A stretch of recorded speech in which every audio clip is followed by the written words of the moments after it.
It's always good to see you. Something in her demeanor has changed. She's tired, consigned to her fate, to being here with you and what's to come.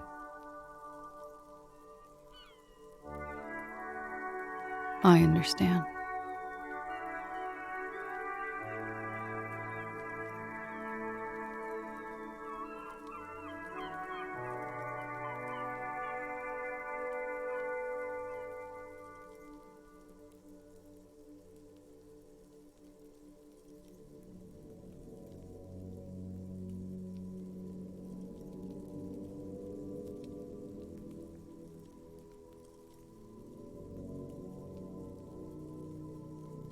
I knew there was a chance you'd get them to tell you.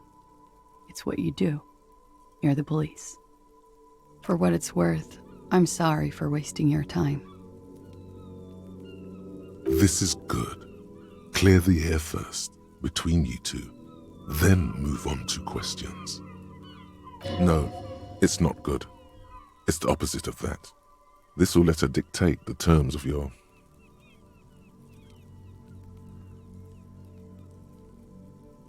Shush, I can't hear what she's saying. Let the miss speak. She's tall and thin and tired. A twig trying so hard not to break. If you knew we would find out eventually, why did you waste our time? Because of the Hardys. I couldn't just dispense with them. They were only trying to help me out of the shit I'd gotten into.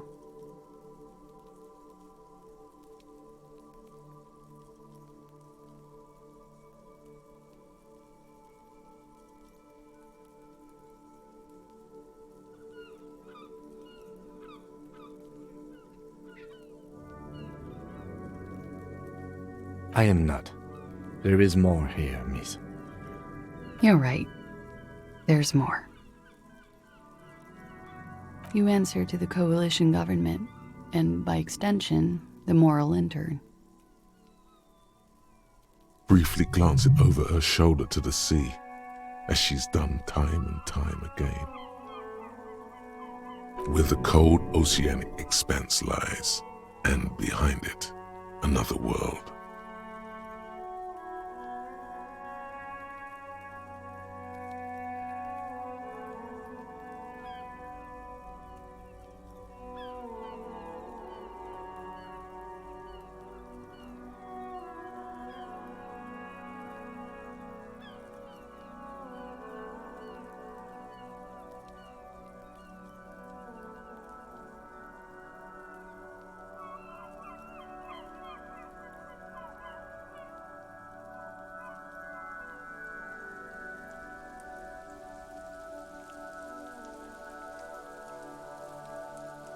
You share a database with them.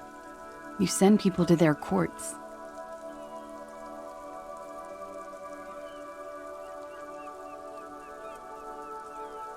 Just business, but bad business for some people in the moral intern. If I show up in your records, officer, they will find me. They will What happens if they do? kill me, sir. If you file my name, take me in for questioning, enter me into the moral intern mill. Well, then I'm fucked. For nothing. This murder didn't have anything to do with me.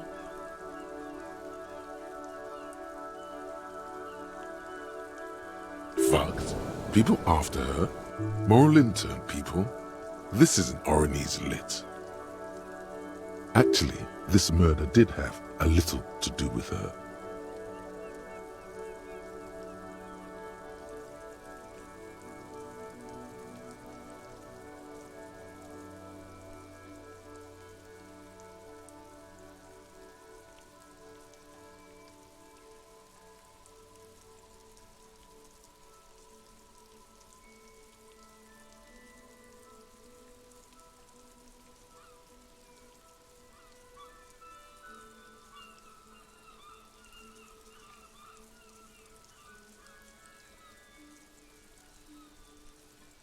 It's not nice, but it's not illegal. Not here in Revachol, or even in Oranje. What exactly did you do? Industrial espionage. I joined a business collective with the intention of betraying them. I did my job well enough to be asked to do it again. With a bigger company. The kind you really, really don't fuck with. I took their ledgers, 2 decades worth of accounting.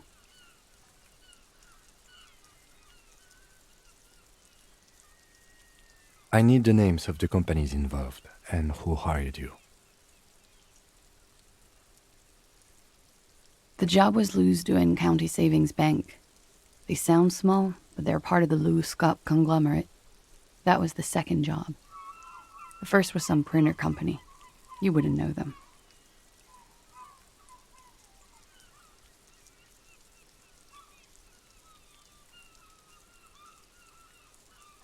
As to who hired me for the job, I don't know. But they're after me too, along with Lou-Scop and their friends in the MI. Once you're done in the competitive intelligence circuit, you don't have allies. You're radioactive.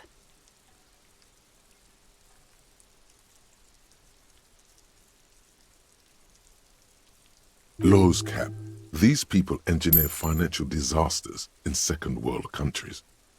The conglomerate also includes the Bank of Consecration, Airberg, and the popular Papalolo line of dairy products.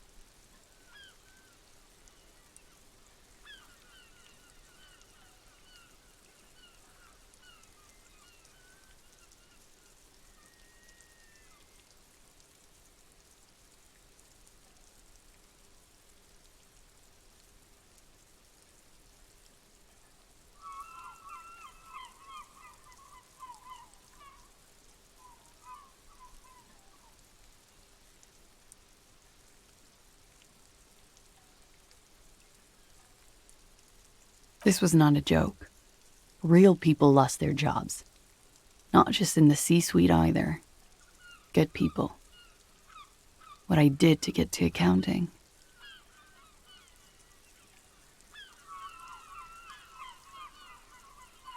A lot of people got hurt.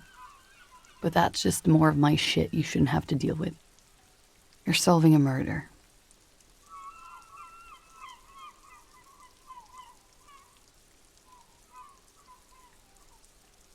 We were there. Together. In bed, I mean.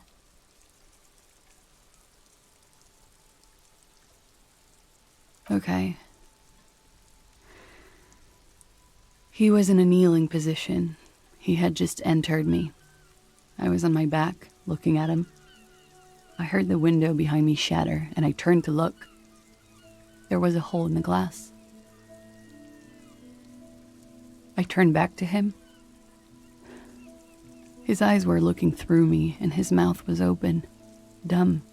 A great pain moves through her, a dark and indefinite wave. She continues in spite of it. I knew he was dead, before he fell down on top of me.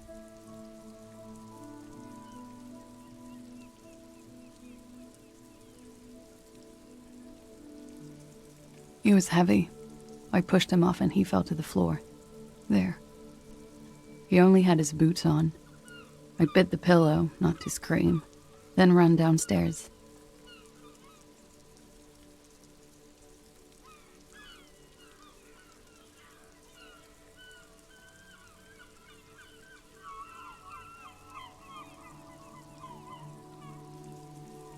I waited for the second shot to come. For me. I thought there would be one.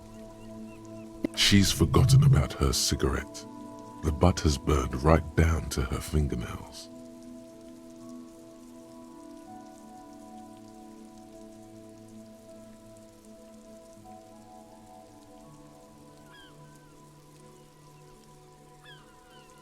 So am I.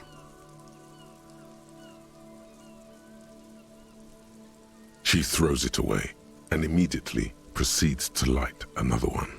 What time was this? When did it happen? It would help us if you could be as precise as possible. 11:30 to 12:15. I don't know the exact time. Around midnight. It's okay. Were you inebriated? Not as much as usual. He'd done a line, plus other things. I was drinking. Wait. Titus said she was gurning her jaw off, much more than usual.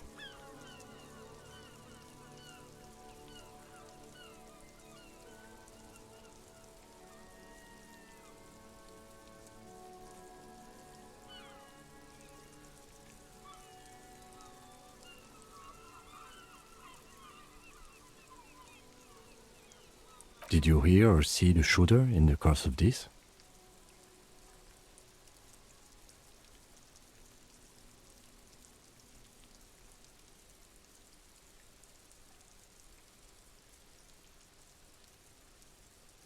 No.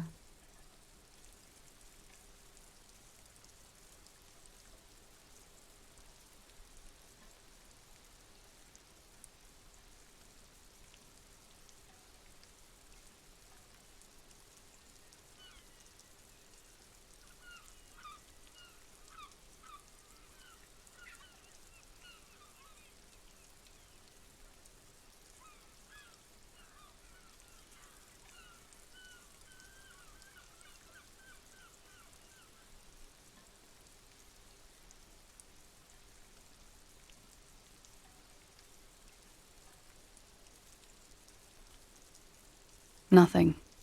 I was trapped. I was stuck in my room downstairs.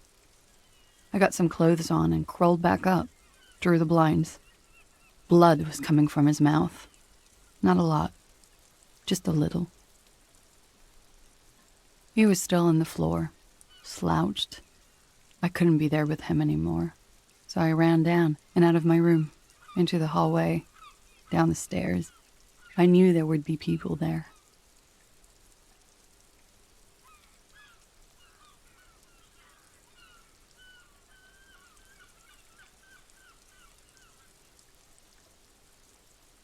Sylvie was tending the bar. A lot of people were there. The Hardys were at the table in front of the stage. I think the Union box was full. Ruby was there too. They were having such a good time. I sat down and they all welcomed me. I didn't even have to say anything. Ruby knew something was wrong. Ruby?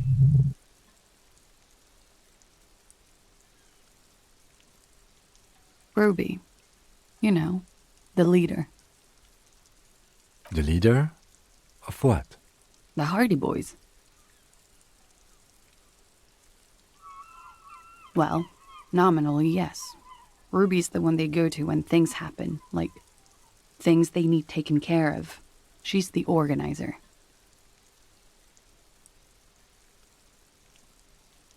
Would you say she is the 8th Hardy Boy?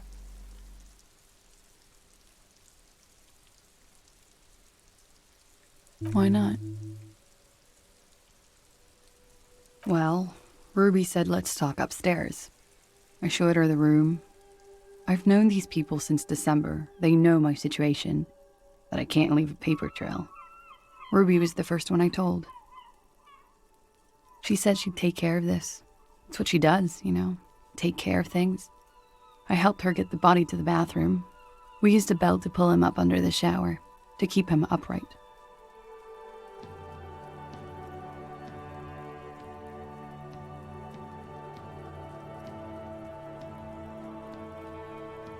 To mislead you, they were tampering with the body. To produce lividity, matching a hanging? Yes. We completely missed the tampering. Looks like you got there in time. What was this, 20 minutes after death?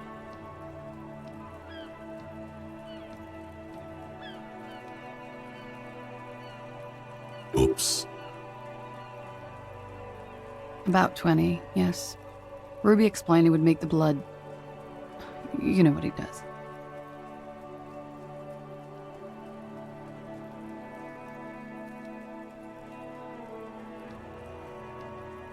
Ruby went outside to talk to Titus and the boys. I was just looking at Lely in the bathroom. I had to put his clothes back on. his armor too. It took Ruby maybe half an hour to come back with Titus. I'd gotten him ready by then. They carried him out. I knew what they were going to do, make it look like a hanging. Ruby said they would. Ruby said to wait here. She also said I wouldn't see her for a while, that we should lay low or something. So I did. I don't know. I haven't seen her since.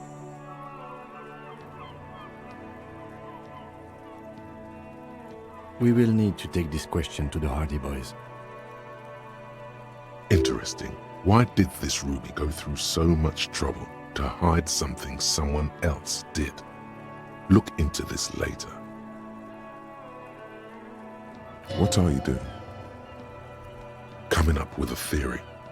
She said Ruby knew something was wrong before she said anything. How come? It was loud downstairs. She couldn't have heard the shot.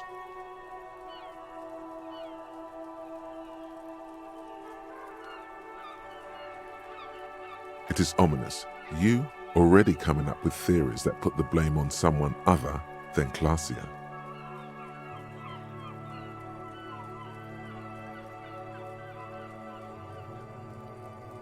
When he was shot? I may have. I don't know. I couldn't hear anything over the glass exploding. The gunshot wasn't that loud. This is something to keep in mind when assessing the distance of the shot.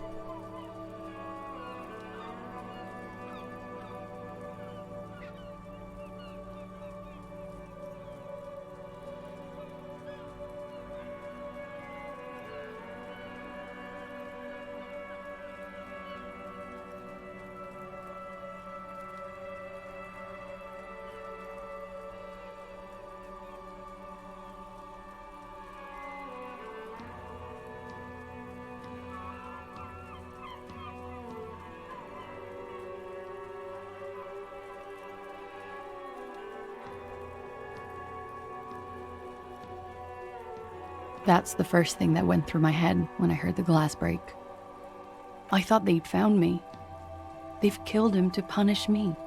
All last week, I've tried not to talk to anyone or be seen with anyone, so they wouldn't be hurt.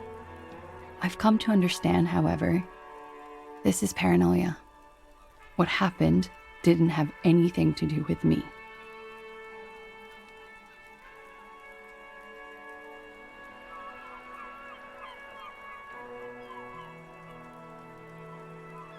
I just don't know. I don't know anything. We can't go after Loose Cap. Not yet. There are other, saner leads. I don't ask you to, Lieutenant. If there's one thing I know, it's that you'll get nothing from there.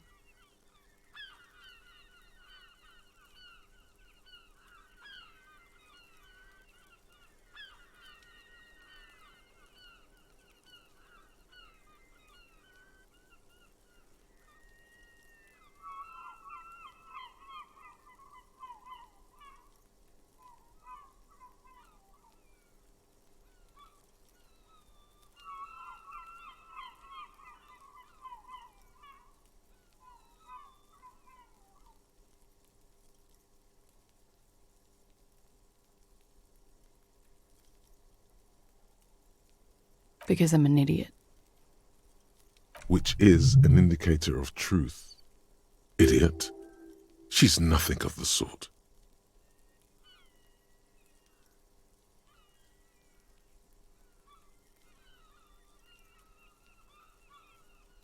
You have to understand, the people around here, no one was making the call, and he kept rotting. And then they picked his clothes off, and that little fucker threw stones at him. He kept throwing stones at him for 3 days. I could hear the thud, thud. So I called you. I hope with all my heart it's not the last thing I do in Ravishol. She definitely called the cops. That was task complete. It could not have been a lie. That is impossible.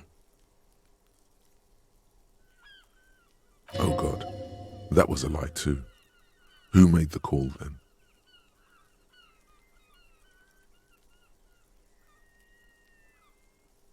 She did, of course.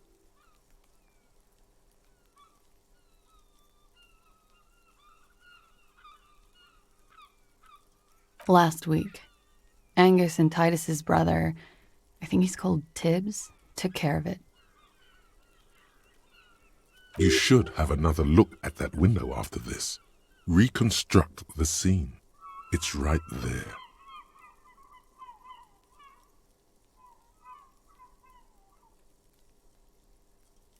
Yes, you see the glass sparkling out of the corner of your eye.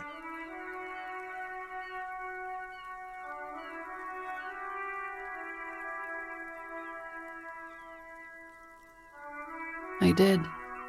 I also had a side job selling insurance that I was really good at. Got picked up by a bank.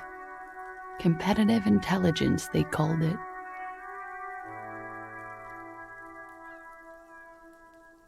After that, I sort of transitioned out of the whole culture scene.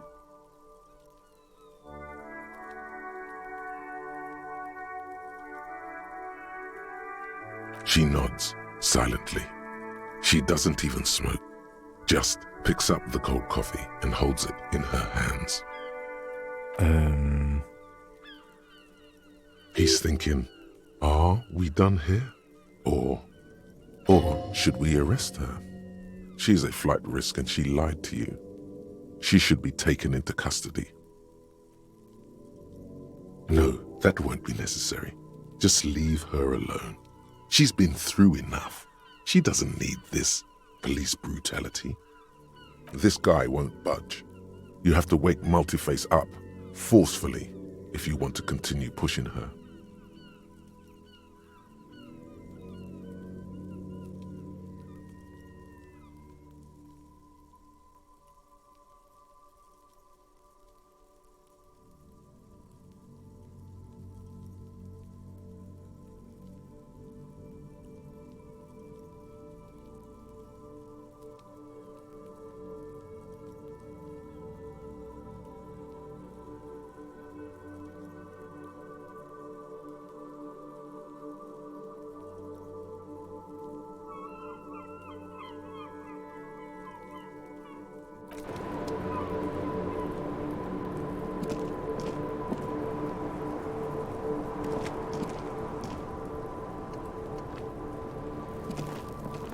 Officer, what brings you up here in the rain?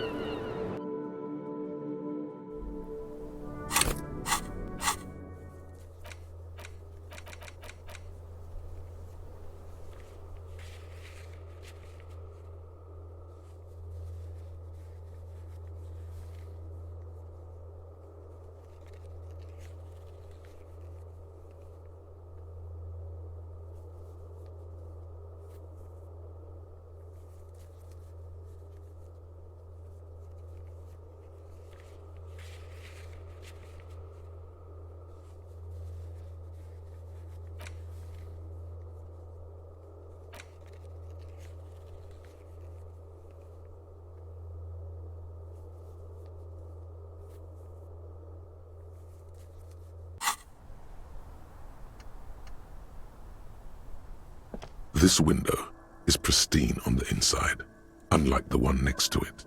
Light from the desk lamp reflects off the glass in an untarnished golden halo.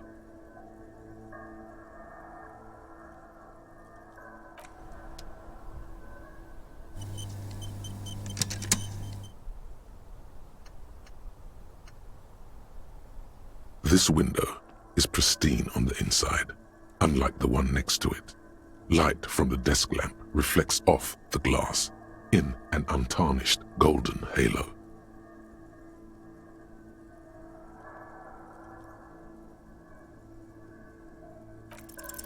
Golden light melts away into the blue, glassy darkness of your mind. In it are two neon-lit shapes, a man and a woman on the single bed.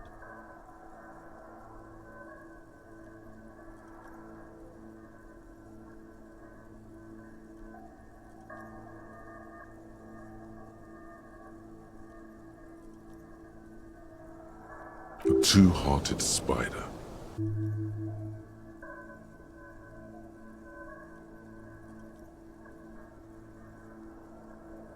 Like the witness said, the man is kneeling, the woman is on her back. It's the night of March 4th and a shot has just been fired.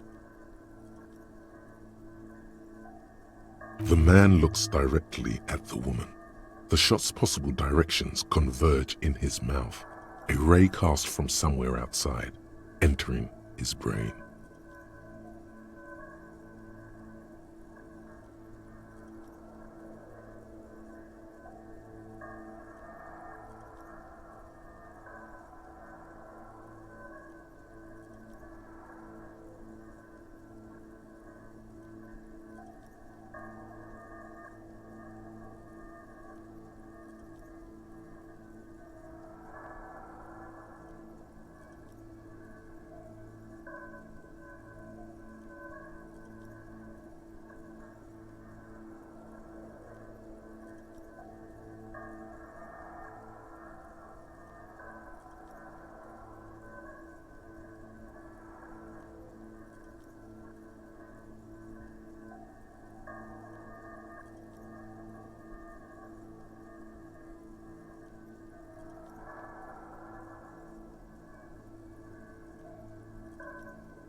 Ending him.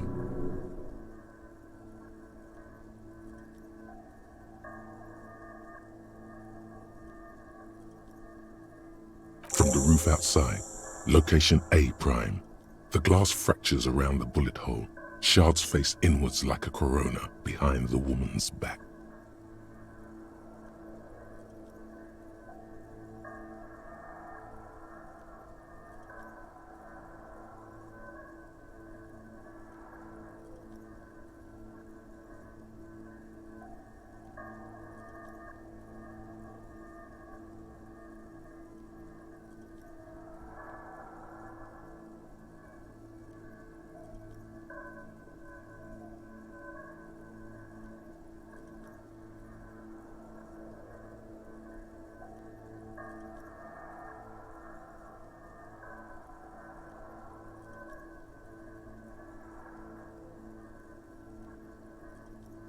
The man does not know the bullet has entered his brain. He never will. Death comes faster than the realization.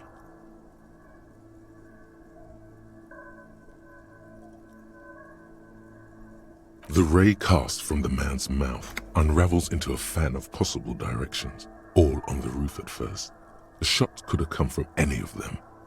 This is composite location A prime, most likely of the origin points.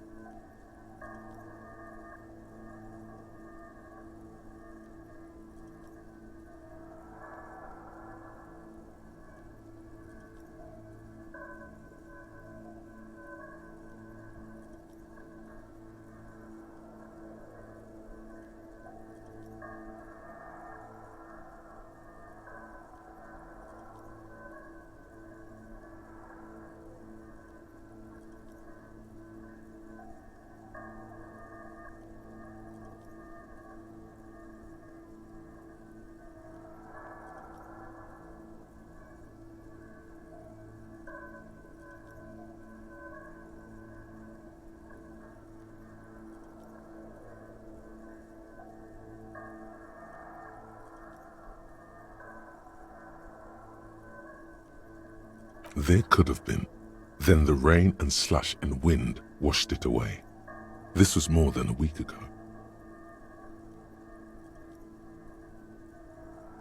72%, with a weapon that's good for medium range, like a rifle or sports pistol. This is a good short distance, but not too short. The perpetrator aimed with their back against the railing, or possibly kneeling for precision. This would explain why it only took them one shot.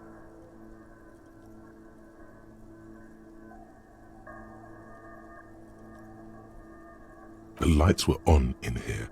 Outside it was dark. It was like shooting fish in an aquarium. a well-lit aquarium. The victim opened his mouth to let the bullet in. Neither of them would have seen anything outside in the darkness, too busy with their own bodies.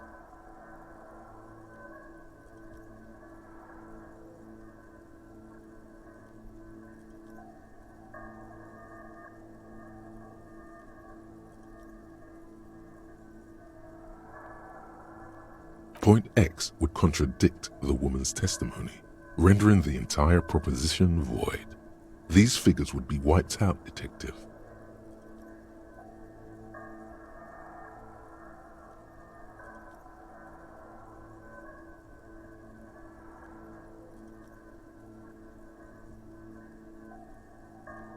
None that you've found thus far, but that doesn't mean there aren't any.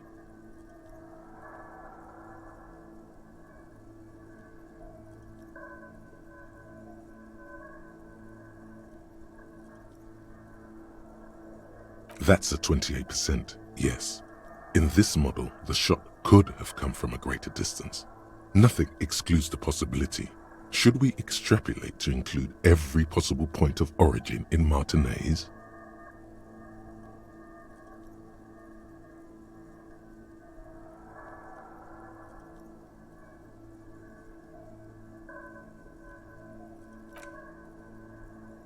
According to your map of the district, this shot could have come from a wide angle of locations, starting with the northern edge of the abandoned boardwalk, ending with an islet in the bay.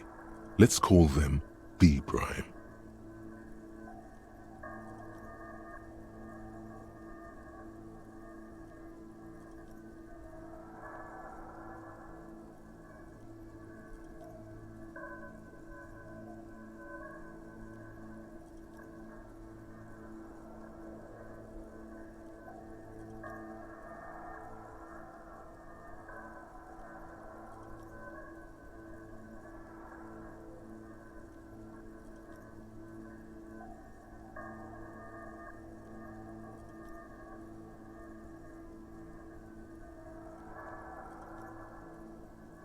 B prime for boardwalk, B double prime for Land's End, and B triple prime for the islet, detective. There may be smaller points in between, but those are too fine to zoom in on.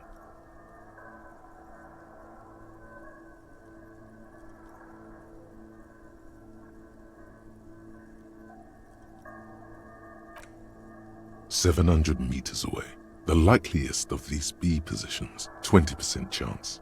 A skilled sniper could have made the shot, provided he had a safe sniper's nest.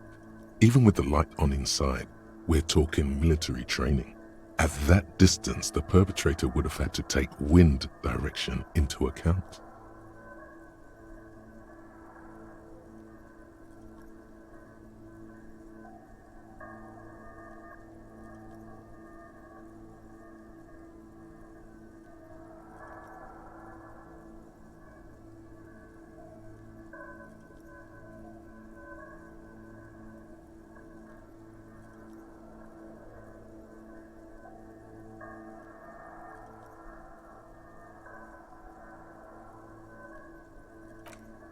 "1.2 kilometers away, the least likely of these positions. Let's say 3%. A truly skilled sniper could have done it, possibly from a tent. No, too far-fetched.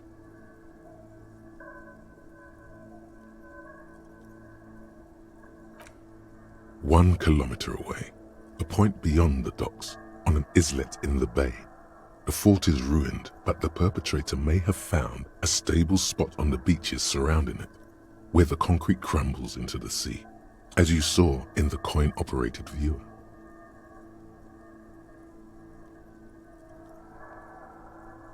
The shot would have been a small miracle, 5% likelihood. There is an extremely narrow field of view from the bay to the window, between Rue de Saint-Ghislain 10 and 33A. The angle would have been extreme, and access to the islets is questionable.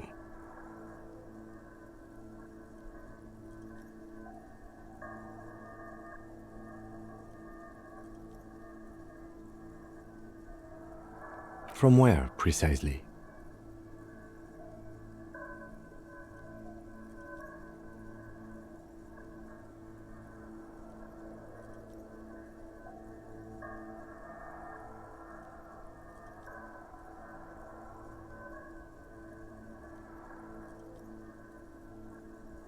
Okay.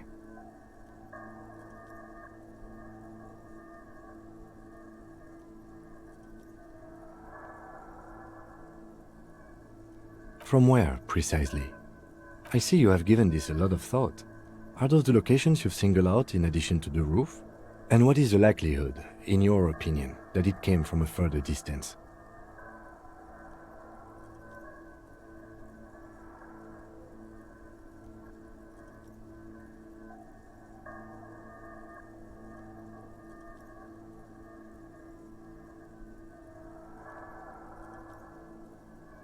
Okay, well, we should see if there is gunshot residue or sniper nests if we go down the coast. Rule these spots out one by one.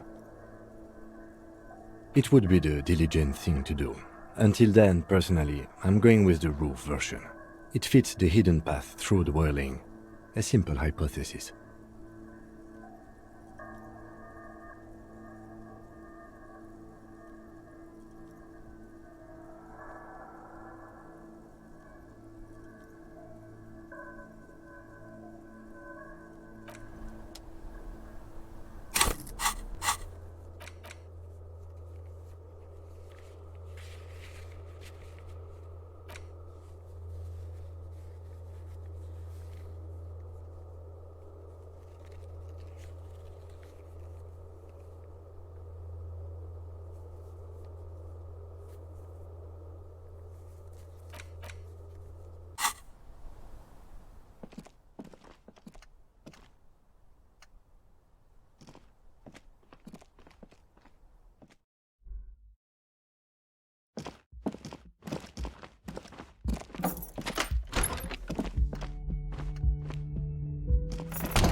A mirror hangs on a...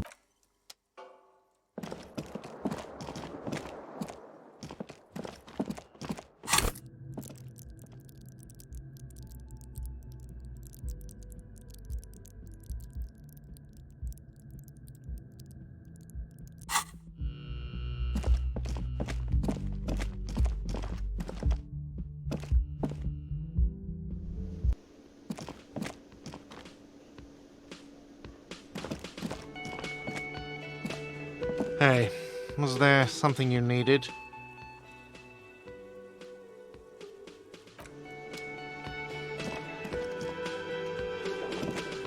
Oh, hello, sweetie. So nice to see you again.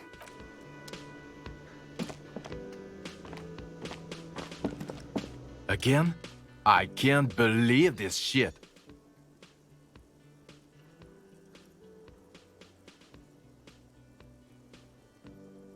Okay, why not? Let's do the old thing over again. We're not wasting time. There is no time.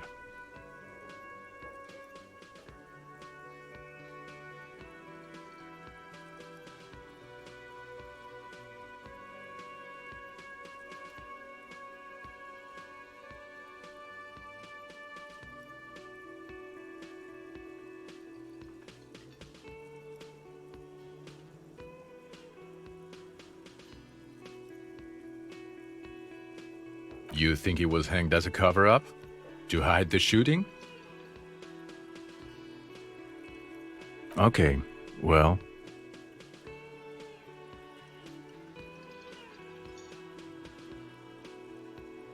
I don't know.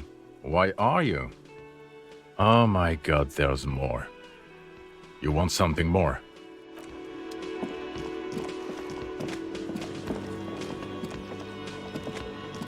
The man ponders his cooking utensils and gives you a little...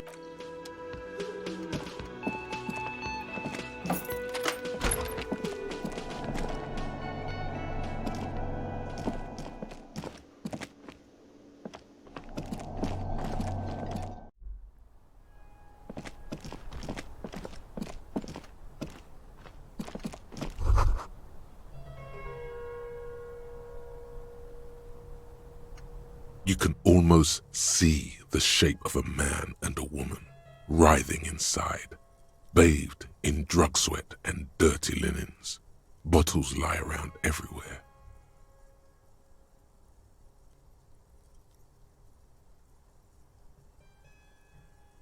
You can barely see through. Better not to jump to sensationalist conclusions here. The footprints on the floor, however, definitely suspicious. Boring footprints. I want to jump to sensationalist conclusions. You lean closer to the peephole instinctively. I bet they're doing something quite unnatural there. Sensationally unnatural. If your mesolimbic reward pathway were to venture a guess, one of the bottles is probably being put somewhere it doesn't belong. And were your glands to venture another guess, they would add to that another bottle is being put somewhere very close to that.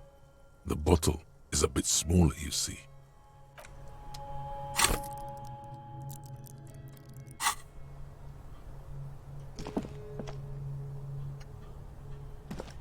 You clearly see footprints in the downy... Jackpot.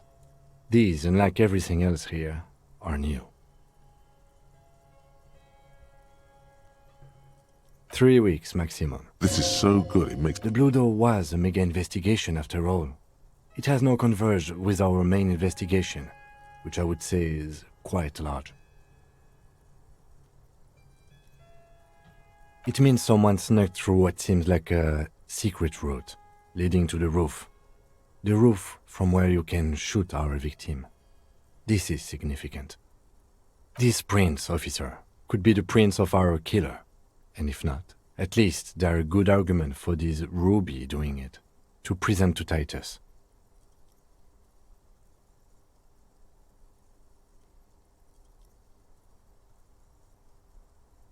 Large prints, most likely made by boots. The size is hard to determine. One person has been here. They've gone back and forth. The tips point both ways. Between that and that.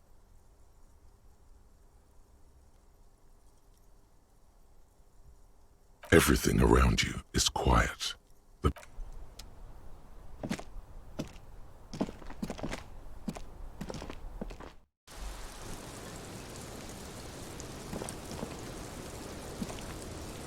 Officer, what brings you up here in the rain?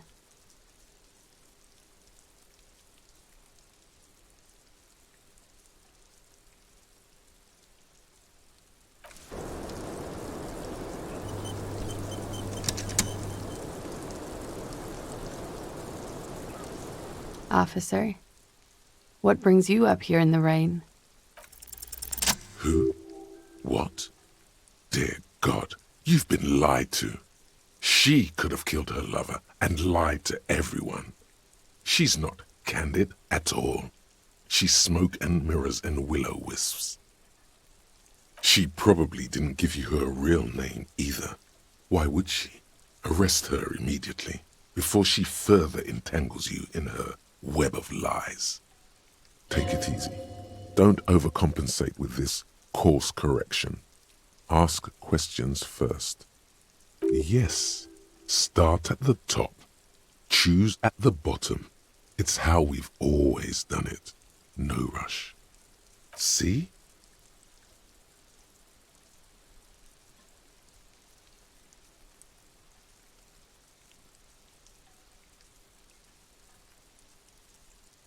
There may be grounds here, at least for an extended detention. A little whimper. The young woman hears you. She's looking around.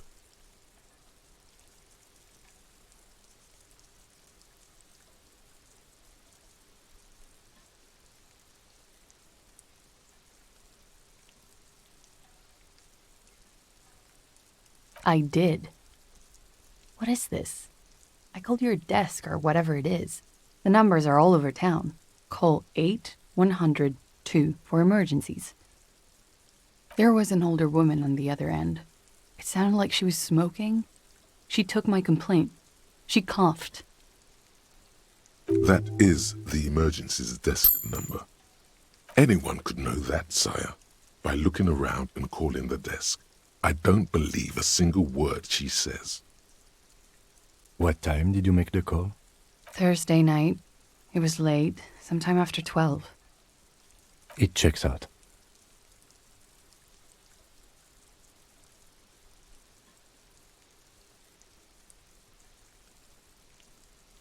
She stands before you, holding her back very straight. I agree. You wouldn't give us your real name, not when people are after you. Okay.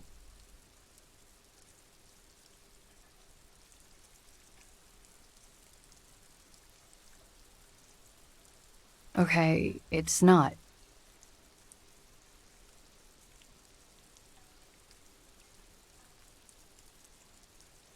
You log your work every week. It's all transmitted to Common, sir. I couldn't just beg you not to enter my name. So I lied.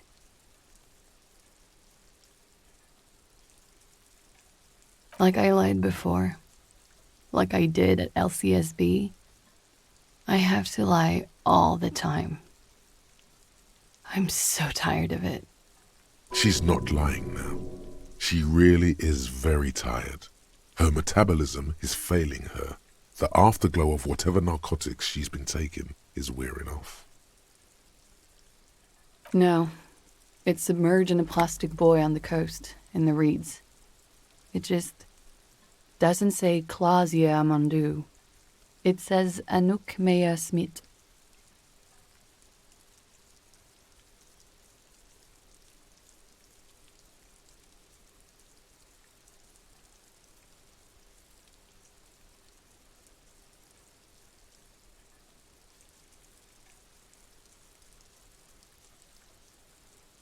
Falsified documents? Passport and visa. Given to me by my employer. I can't even use them. My employer probably leaked the name, Maya Smith, to hurt me. Why would they do that? I didn't show up to a rendezvous. They don't take that lightly. I didn't show up because I was afraid they'd do something to me. The job was finished. I'm just a liability now.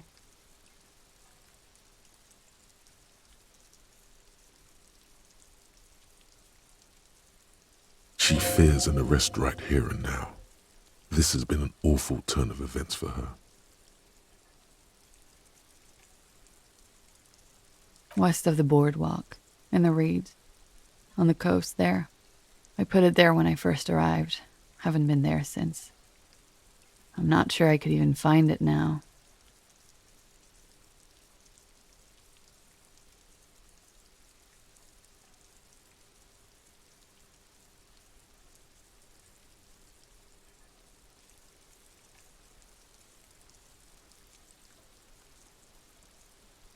It's useless.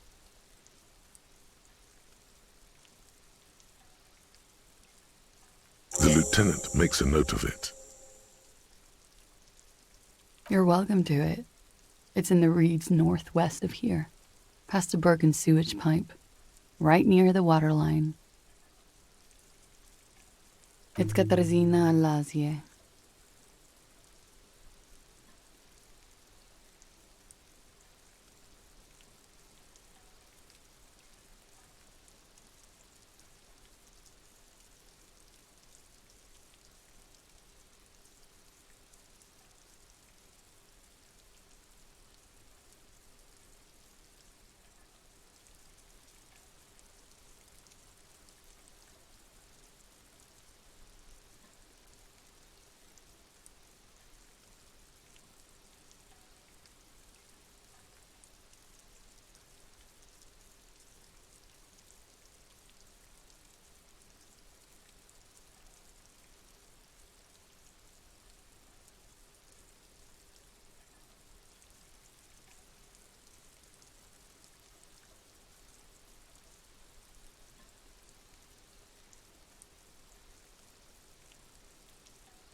It's a Grad name, Jimsk or Yugo-Grad in origin, not Occidental at all. Smells of motor oil, tiger, economic desolation, and rock music-infused alcoholism. It also makes Klasia almost an acronym for Katarzyna Alazia.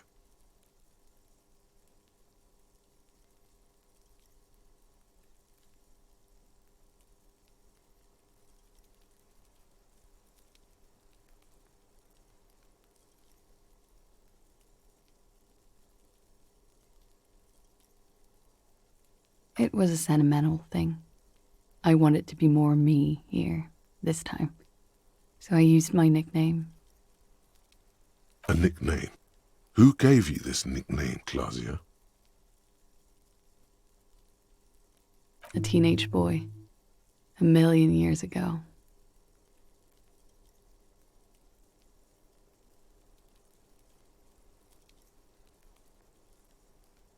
My parents were Zhimsk immigrants, but I'm nationalized Oranese. All I remember is Oranje. Alasia is my father's name.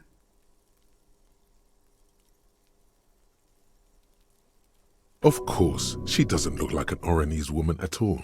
She's...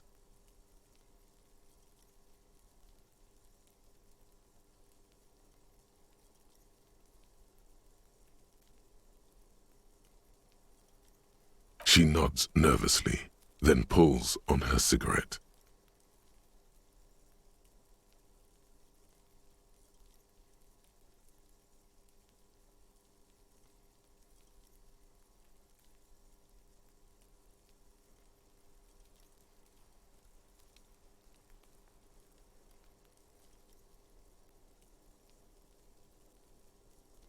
That's cool. She doesn't feel like a Klasia. She feels like nothing.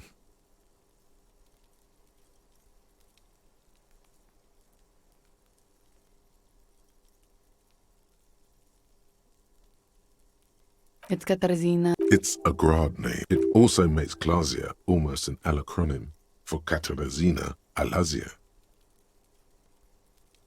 She nods. Her round eyes meet yours. They seem moist from the wind on the roof. I am.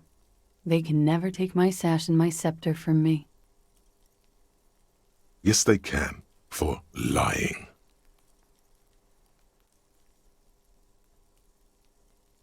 She nods, her back straight, ready for whatever is next. Ready for the damage. She knows you're grilling her.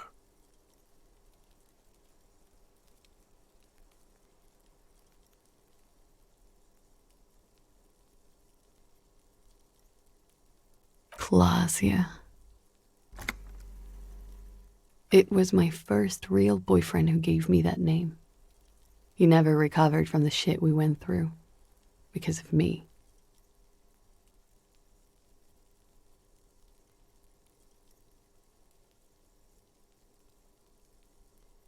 He was a writer.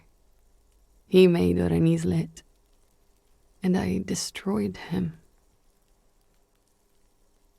I know I'm shit. I know. But I haven't done anything. At least nothing illegal.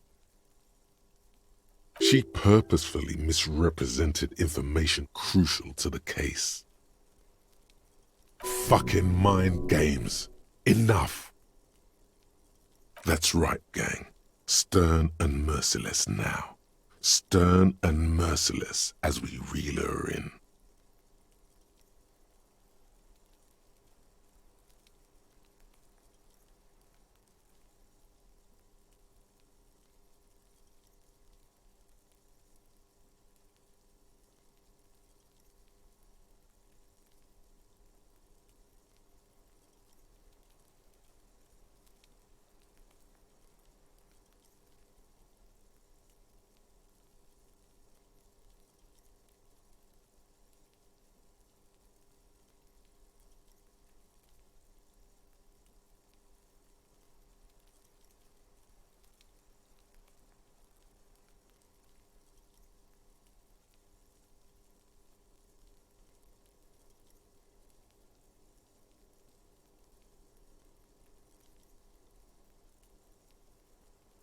The lieutenant produces a pair of handcuffs. Please, no. Fragile, unshielded. Her voice is thin and tired. I think I know who did it. Who shot Lely. I can tell you. I can help you.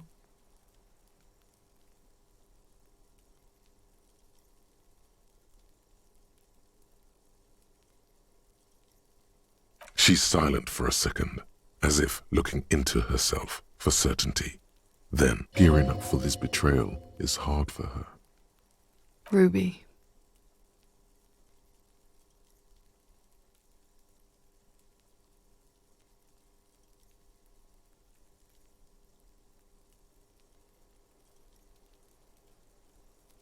She has this thing for me, ever since I met her and the boys downstairs. She's been pretty frank about what she wants.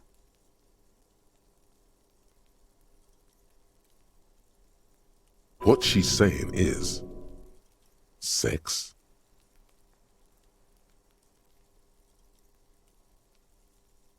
And more. I made the mistake of confiding in her. I told her I was on the run. She started protecting me. It became an unhealthy relationship. When I started spending time with Lely, she told me to end it. Said there would be shit if I didn't. It was not a good meeting. We stopped talking after that, but... I don't understand. What exactly in your relationship made you think she's romantically interested in you? She said she's in love with me. She even asked me to run away with her when I told her I'm a fugitive. She started developing notions about our relationship. And you led her on? A little. I was flattered, you know? But then I had to let her off, and it was not easy. I came to regret being friendly with her. We maybe kissed, nothing more.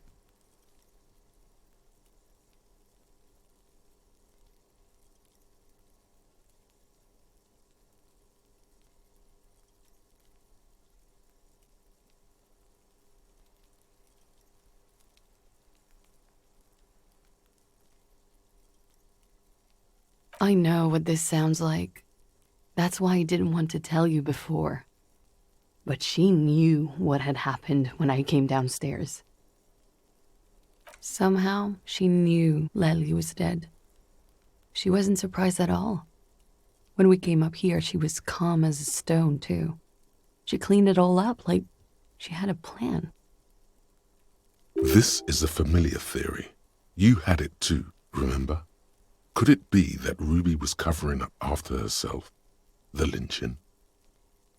Yet again, you're coming up with this. The worst thing is, it may be true.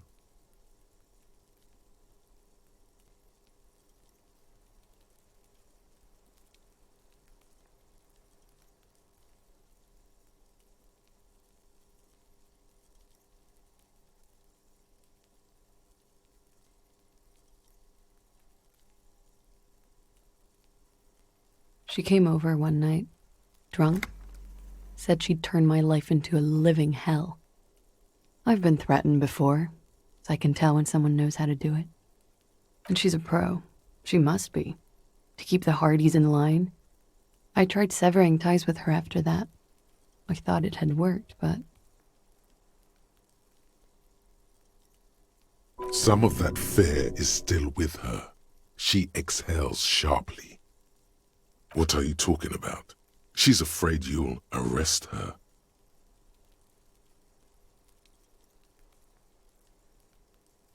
You've been through there, right? I saw you come out. It leads downstairs.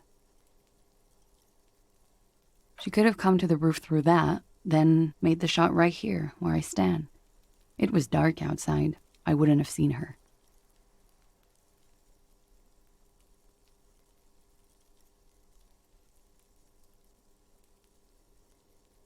Then slipped back downstairs without anyone noticing. That is possible. Interesting theory. Did she know that door exists? Had you been out there with her? Yes, of course. She's been up here many times, jacking private stations off the ring antenna. She used to come here to drink on the roof with me, before it got weird.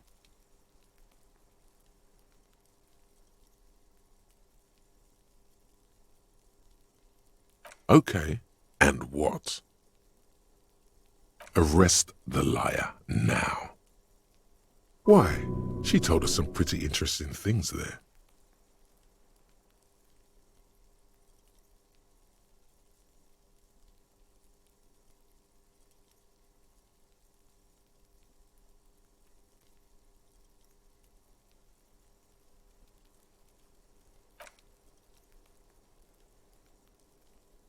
Thank you. Thank you. You won't regret it.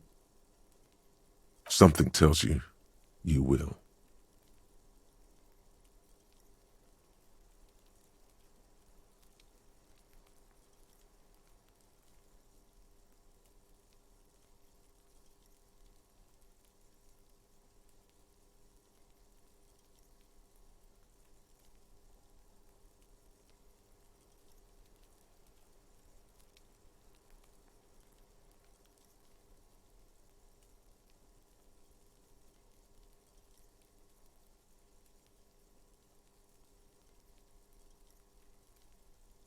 She slowly lights another cigarette and steadies her breath, as if in the presence of some tiger.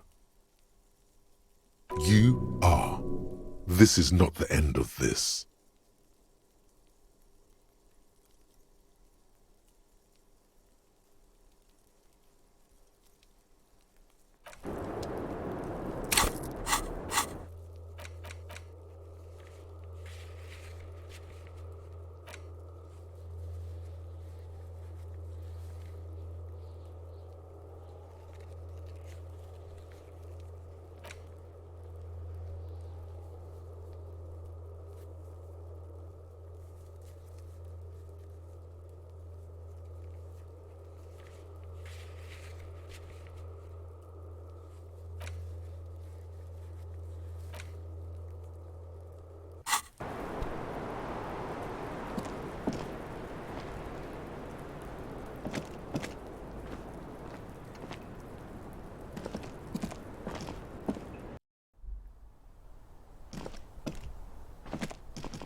Hey, was there something you needed?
Our tenant, the policeman.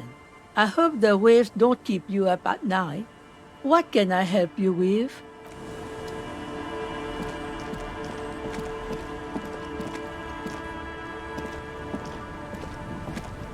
Aye, the sea's gonna calm down soon, I can feel it. The wind is turning southeast. What's on your mind, officer?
There's nothing else to do with the traps.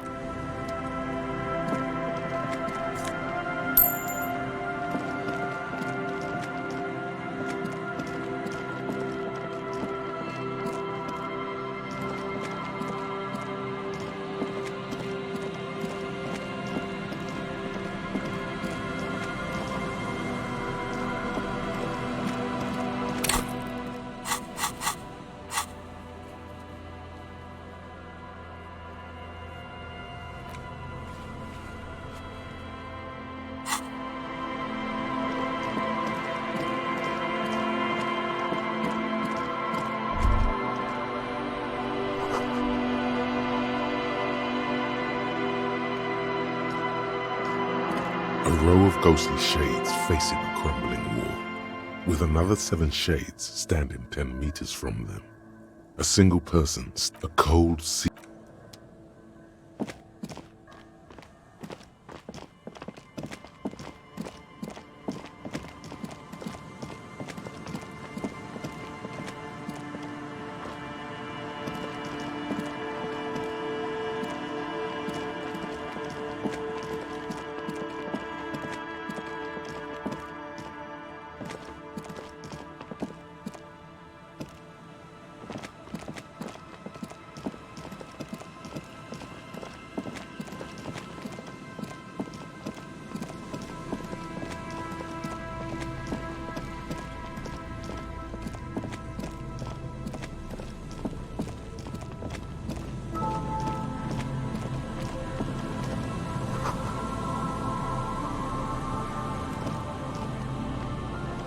A metal and plastic contraption bobs up and down amidst the trembling reeds. That over there must be the boy Klaas you told us about. The one she hid her passport in. Ooh, hidden things, secrets, lies. You lift the boy out of the water without much effort. It's not tied to anything. The cords dangling from the bottom appear to have been cut. The number 11 has been written on the yellow plastic. It hasn't been in the water for very long. but it's already discolored and slimy with silt. A latch holds it close, but only just barely. The brittle metal of the latch has cracked.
Simple construction. Very unsafe.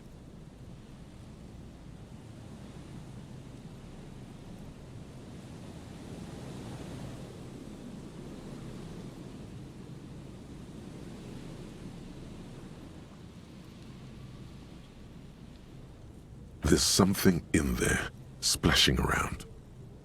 It smells like you would expect it to smell. A concentrated version of the coast. Salt, industrial slop and decay. And just a dash of hard liquor. Yum. The water this side of the peninsula is cleaner, actually. Smells a little salty. A shot glass's worth of seawater pours out. Some algae. And nothing else. Well, damn.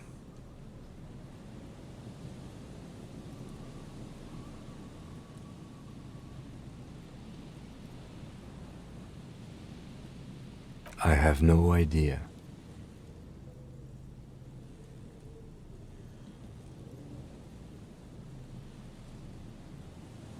Or think we do. This is a small loose end, either way. Not important, I hope.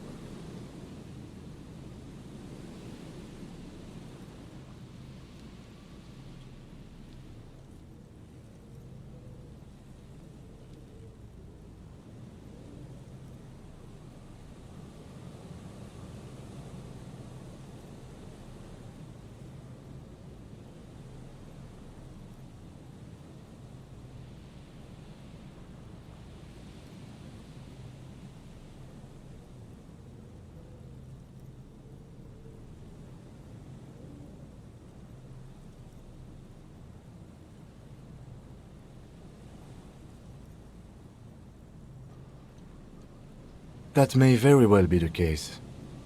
We should keep an eye on her. You could ask the miss what she thinks, later if you have the time, though you doubt she'll tell you much at this point.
There's some tear, an empty cigarette package, and a crumpled kebab wrapper in.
see, a slogan used to intertwine with the loops a long time ago.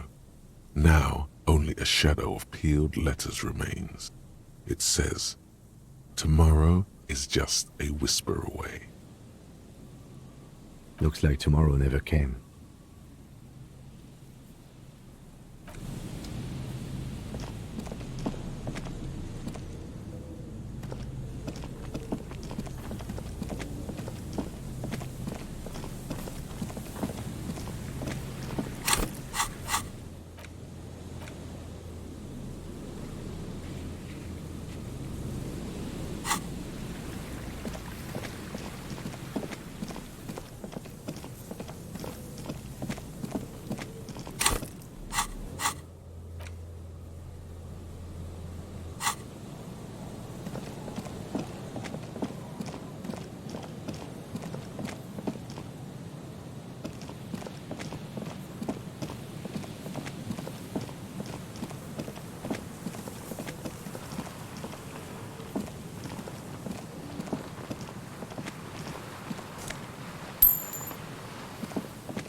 An old door, worn by elements, guards the depot. The wind has blown a sand dune in front of it. From here to the whirling, I can't see how. The church is in the way.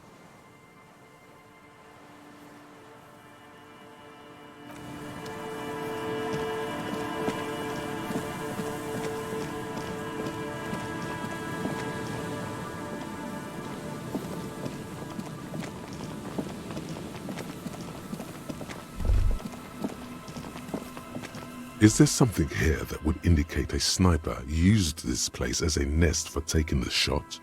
Just some urban detritus, a bottle, and a dilapidated old comms tower. The wind picks up.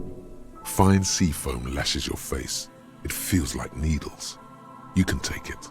Just raise your collar, detective. In the distance, you can hear the breakers roar. I don't see it, Lieutenant W. Freighter. I don't see a person take a shot here and hit something there, in the whirling in rags. To warm his hands before pulling the trigger? Perhaps, but anyone could have made this. The coast is specked with fire this time of year. Truthfully, this seems like a very poor choice to take a 1.2 kilometer rifle shot from. Visibility is awful. There's water vapor everywhere. I think we can rule out biddable prime, was it? It's not possible to climb that ladder, and even if it were, why? There's no platform up there to aim from. He looks like he's cold out here at the tip of the coast. The jacket is warm, but not for this weather.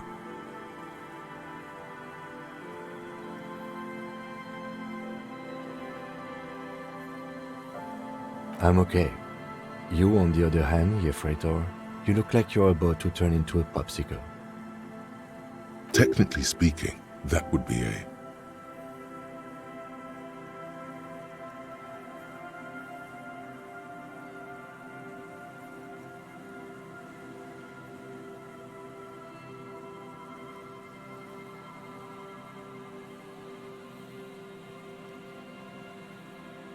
Absolute idiocy.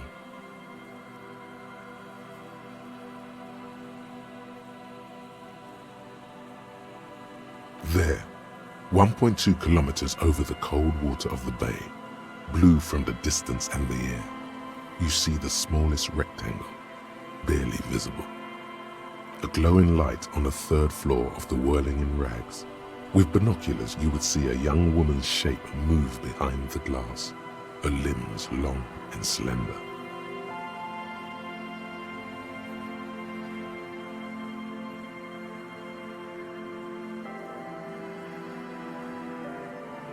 Smoking, drinking, being happy and elated, without you.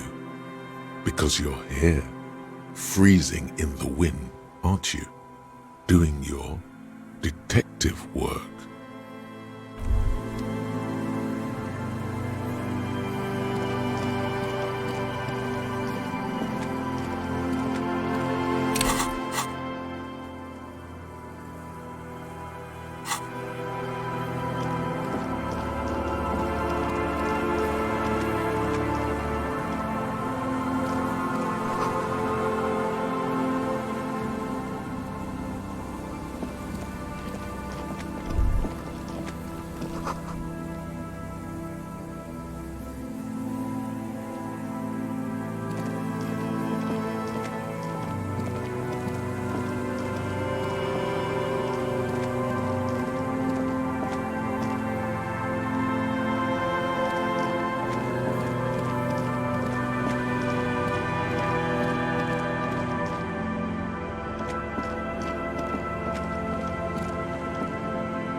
Elysium stands above you, a precious and complex wax.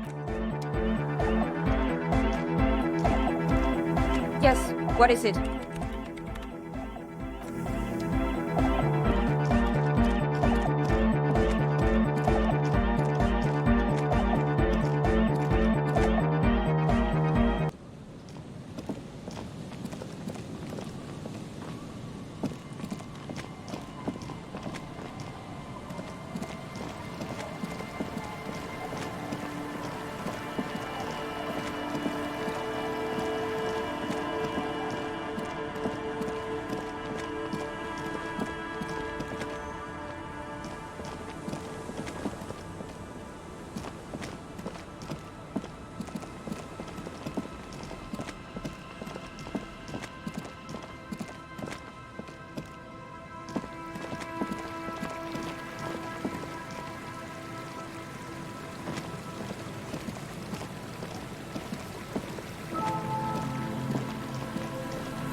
A row of ghostly shades facing a crumbling wall, with another 7 shades standing 10 meters from them. A single person stands on a cold,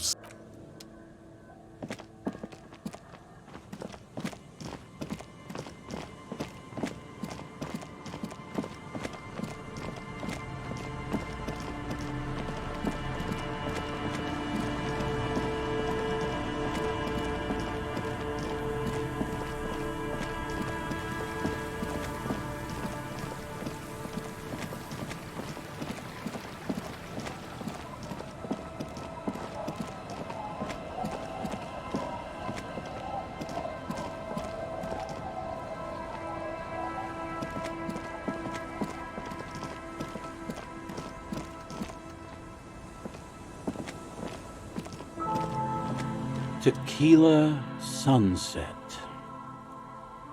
Of course. Drink first, story later. Not much, but it will do. Hey, Spiral Boy, you gonna share that? Don't call Abigail! Shut up, guys. I'm telling a story here. Something happened to you. Something happened to me, too. I was once a reasonably high net worth individual. A founder/junior partner at a high concept creative services agency. I used the profits from my agency to finance what I called a cultural incubator. Abstract value generation, value per person, high concept stuff. I developed the paradigm, worked within the paradigm, but the burden of leadership weighed heavily on me. So I went jogging every so often to keep myself sane.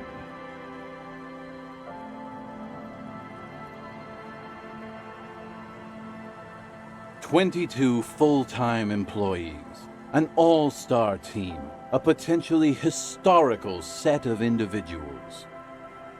Worrying about them often kept me up well into the morning hours. It did. With my trusty Sansarique tracksuit, I felt like I could conquer the world. But now dreams are worn thin, much like my tracksuit.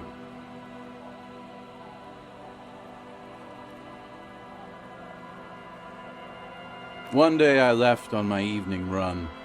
As you may know, it's impossible to clear your head when you're distracted by the sound of keys jangling in your pockets.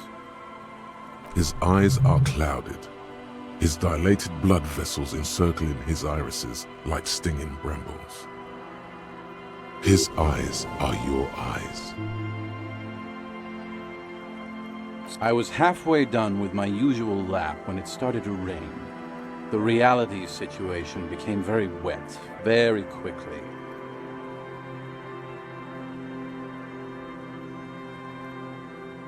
Wet, okay? It was raining really hard.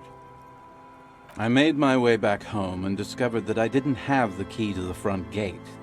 I'd mixed it up with the key to the letterbox, which was naturally the situation required me to climb over the gate, which I did. There was no climbing down because I slipped and landed on my ass.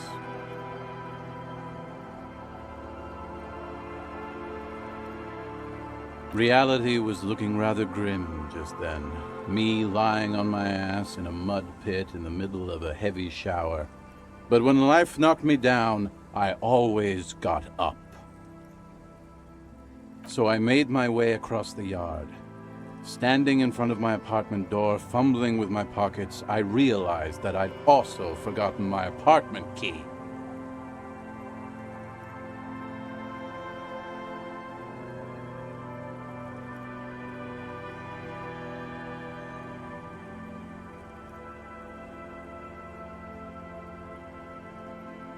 I rang my neighbors' buzzers. It was late, and most of them didn't even answer. Those who did assumed I was trying to sell them something and hung up before I could even explain the situation. People are naturally wary of ad men, you see. One moment someone chats you up, 5 minutes later you've bought a box of edible lingerie and a strap-on. I don't begrudge them, especially since I was known to be one of the best. Heavy is the head that wears the crown. Just then, I experienced a moment of clarity. I still had the key to my office. I could wait out the storm there. But when I reached my office, I remembered that I'd asked one of my producers to change the locks that day. And since I hired only the best, he'd already done it, and I couldn't get in. Anyway, long story short, life spiraled out of control. I haven't gotten into my apartment for years, and my girlfriend left me because she didn't want to date a homeless man. The company, well, you see where I'm going with this. So, now you've heard my tragic tale. What do you think? Like nothing you've ever heard, huh?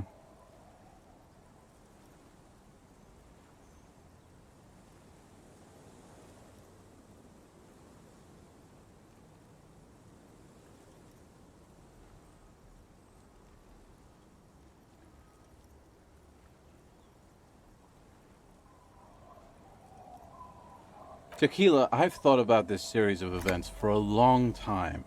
If there was anything else to it, I would have thought of it by now. Why didn't you go to the authorities? Well, at one point they came to me, but, you know, I didn't have any ID on me, so they tossed me in jail for 2 days.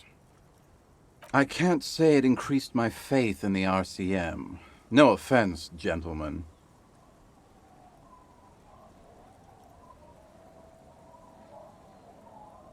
I don't remember you being such a dick before, Tequila. That doesn't mean you're wrong, though. Anyway, that was all the tale one bottle gets you. Almost empty, this one.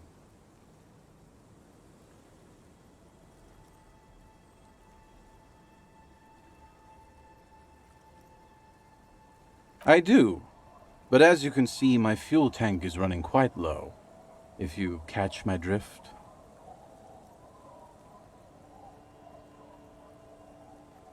Then I can't keep on telling the stories.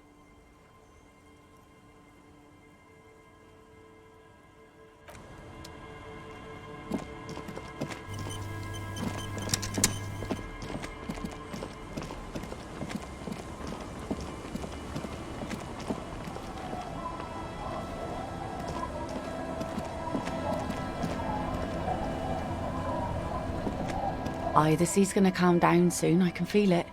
The wind is turning southeast. What's on your mind, officer?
This is it, the scene of the party. The fire pit. Cigarettes and empty bottles all evidence it. Not as such. I'm talking about what came after the party scene.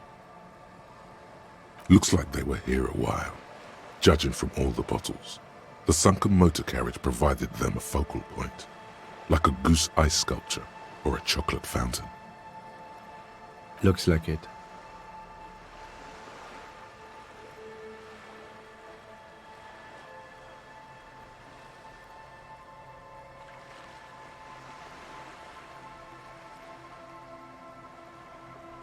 Hey, let's keep moving, detective. Somehow, he doesn't want to dwell on it.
Rust peels off the bent iron posts of the swing. The wind whistles through the skeleton of the small house behind you. There's desolation everywhere. In this yard?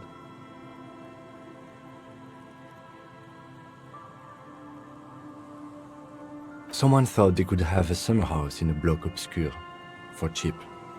It didn't work out. They abandoned it about a decade ago.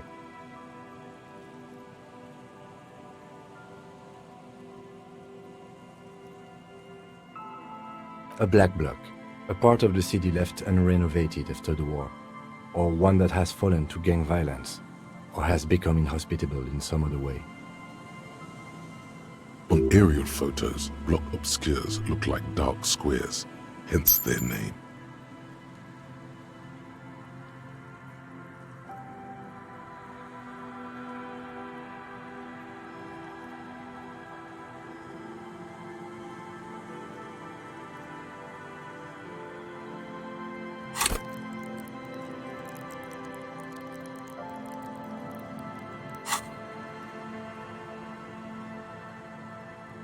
Practically, it's not an official term in any way, but look around.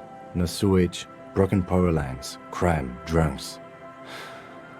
Life is tough in the blocks. It's no place to build a summer house. Yes, for you to pick up as part of the Jamrock Shuffle. We should move. I don't think we will solve the murder with forays into the urban hinterland, at least in this.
Officer, it's a fine day for questions.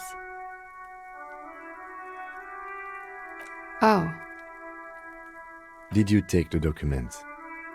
no, of course not. As I said, it would have been too risky for me to use those documents anyway. My employer gave them to me. She doesn't seem to be lying. She's genuinely spooked by their disappearance.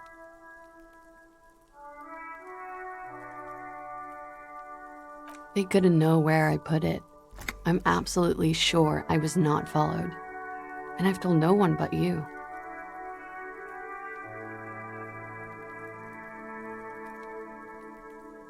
You mentioned seawater? I was worried I'd been too careless with the latch. The documents were probably just washed away.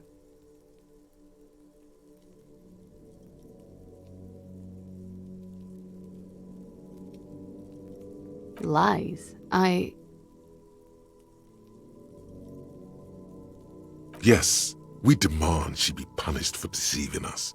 We demand her anxiety. We demand her fear.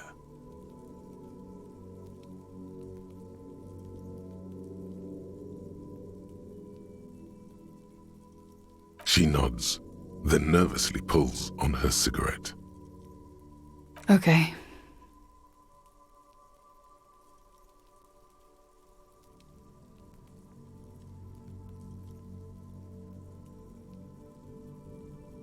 She slowly lights another cigarette and steadies her breath, as if in the presence of...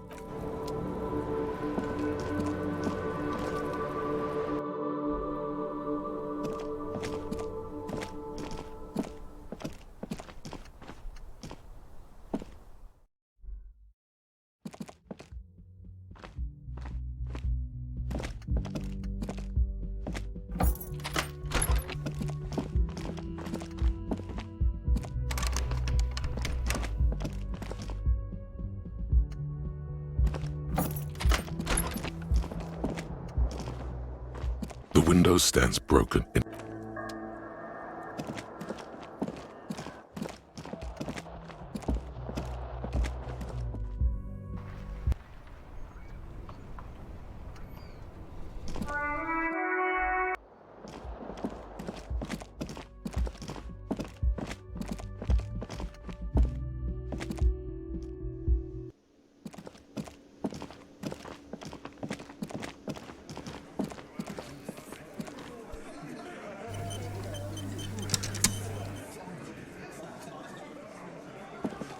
It's you again. What is it?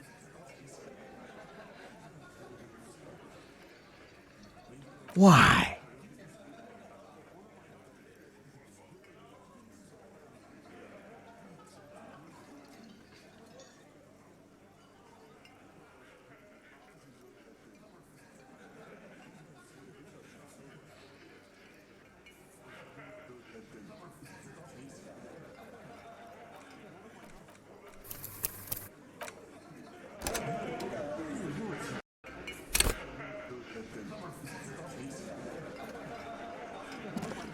It's you again. What is it?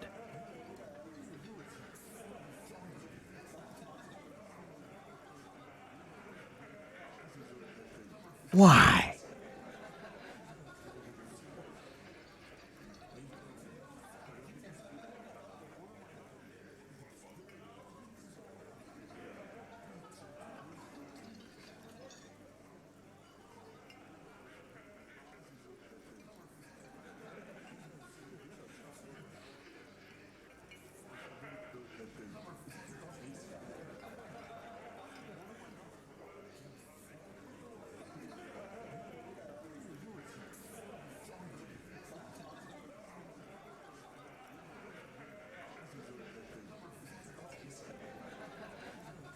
You're cuckoo, cop.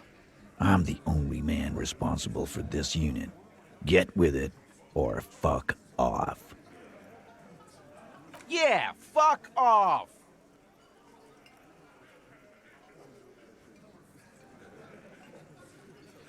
Sounds like you're making her a suspect in this. Not on my watch, you're not. Ruby's one of us. We're not gonna throw her under your moral intern steamroller. Fuck that shit.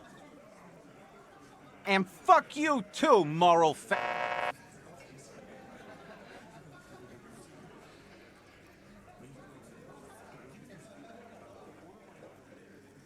Ruby is missing. If you hide from the police in a murder investigation, you become a suspect. You know how it works, guys. That's nothing. That's just legalese. You don't even have a sound theory. I don't want to be rude, but we're trying to get some R&R here. Think you can fuck off now?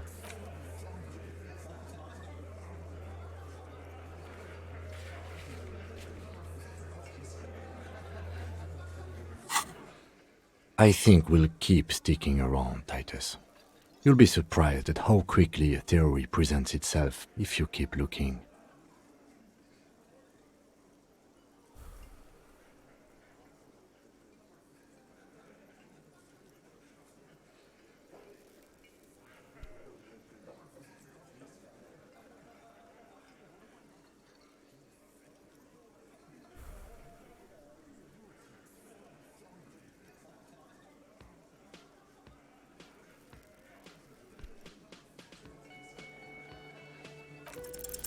A sudden flash of lightning in your neocortex. The hostel cafeteria is lit by its airy blaze. Floor plans, bullet trajectories, webs of human emotion, all channeled into a single thought. A massive activity spike in the amygdala copicum, the part cops use to pin murders on people.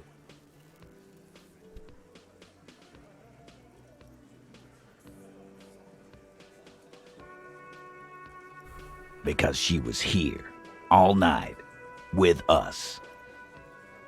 He's cobbling together shit so he can put her away. It's Cop 101. She was here all night? 11:30 to 12:15? She was here during all that time? Yeah, with us, drinking, near the stage there.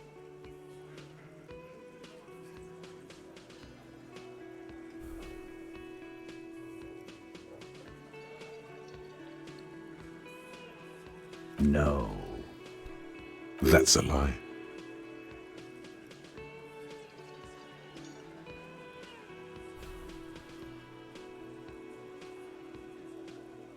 All right, she took a fucking leak, okay?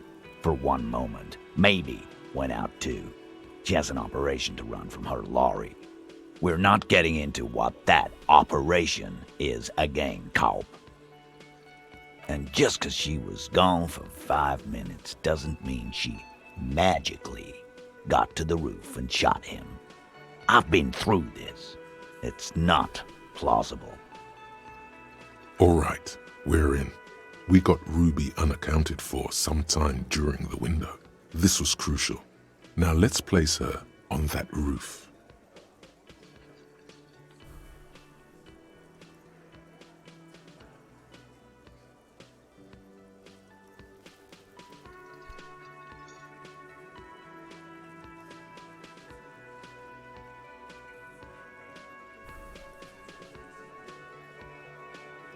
Why not?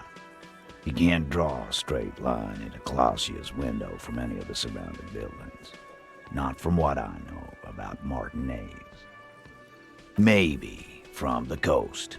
But like I said, I've been too busy dealing with you idiots. So no, I don't think it was a sniper. It was close up. 72%. There's a percentage and all.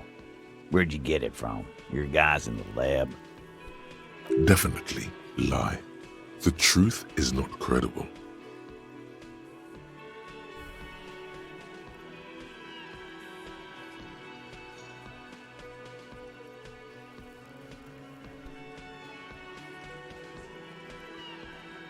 Wouldn't hurt to have one of those in Martinez. Still, all the labs in the world don't put her on that roof. How'd she get there? Climb?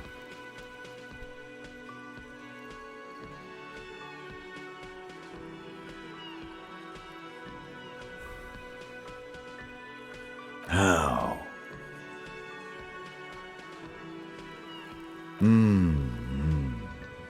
People say there was a pinball arcade here, sometime before the hostel. What was it called, Theo? East Delta Pinball Arcade. Weird place. Went bankrupt. Okay, but how'd you get up? There's no room for a staircase in this building. Or an elevator, for that matter. The elevator is outside the building. It's an old dumbwaiter used for moving pinball machines up and down from the workshop.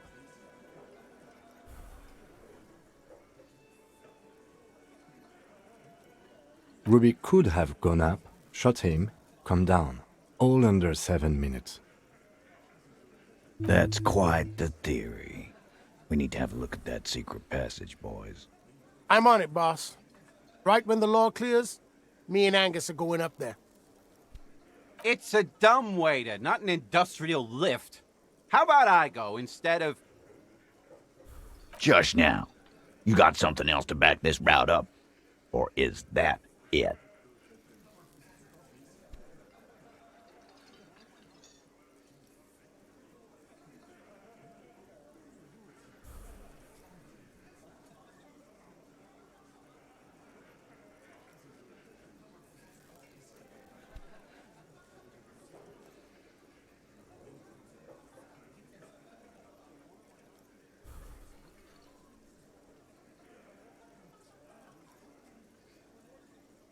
I've seen the winch.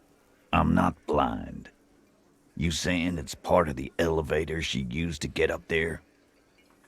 That's one mystery down then. An architectural mystery. Doesn't much concern Ruby, does it?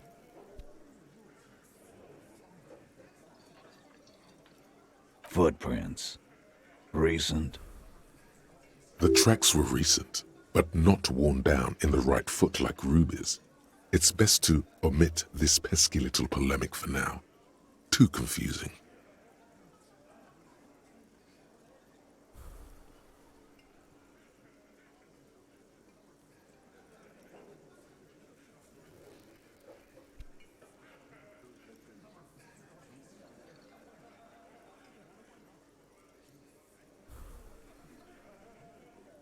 That close, huh?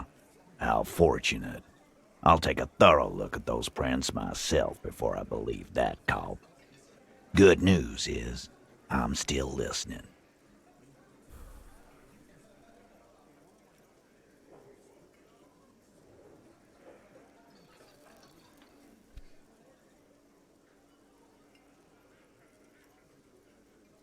I don't like guessing, cop.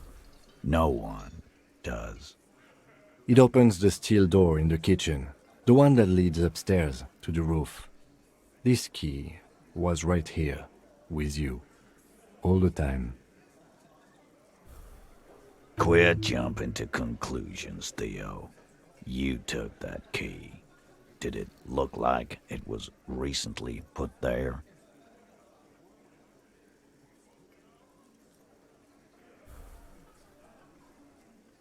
Now, the ribbon was old, faded. It had been there for 20 years at least.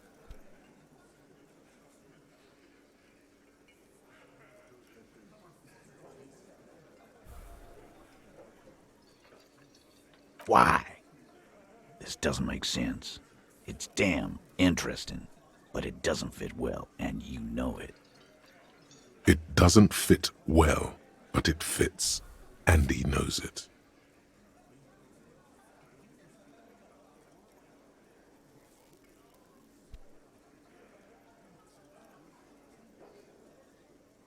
Right. What the fuck does that got to do with Ruby?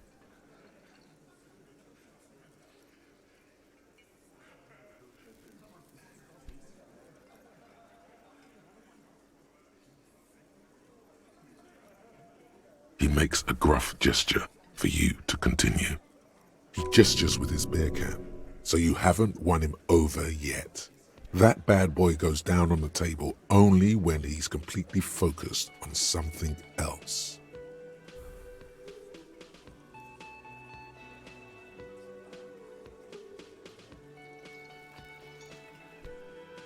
Firmly doesn't go well with could've.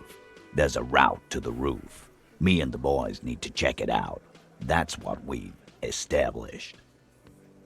But a route does not put that bullet in his head. A gun does that, and Ruby doesn't carry one. Phase 2, murder weapon. Get a gun in her hand. If not that, then at least a shadow of a doubt, in the shape of a gun. Just don't contradict yourself. If it doesn't sound like Ruby did it, maybe keep it to yourself.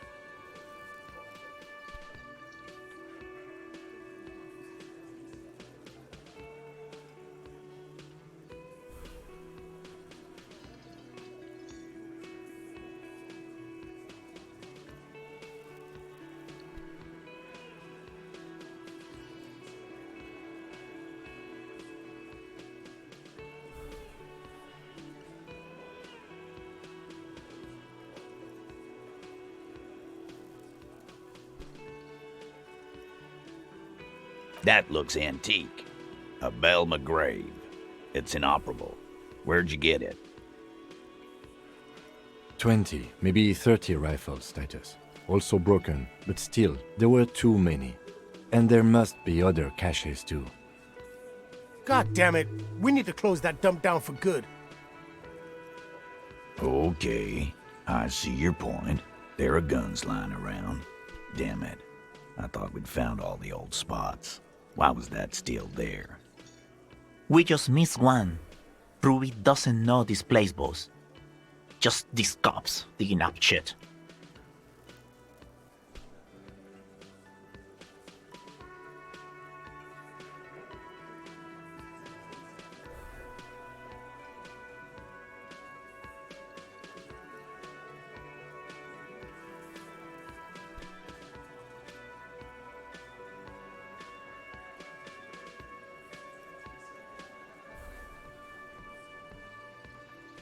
Yes, goddammit, I know what a 72% chance means. It means there's a 28% chance it isn't that.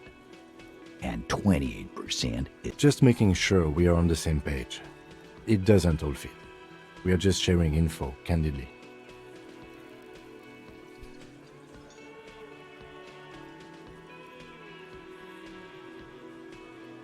God damn, that's just about your favorite topic, isn't it? Every fucking 5 seconds.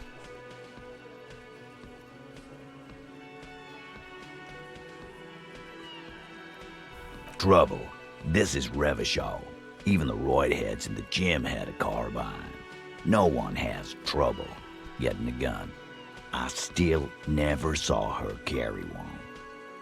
He must be referencing some past case of theirs. He's angry because he knows you're right. What he's saying only confirms your theory.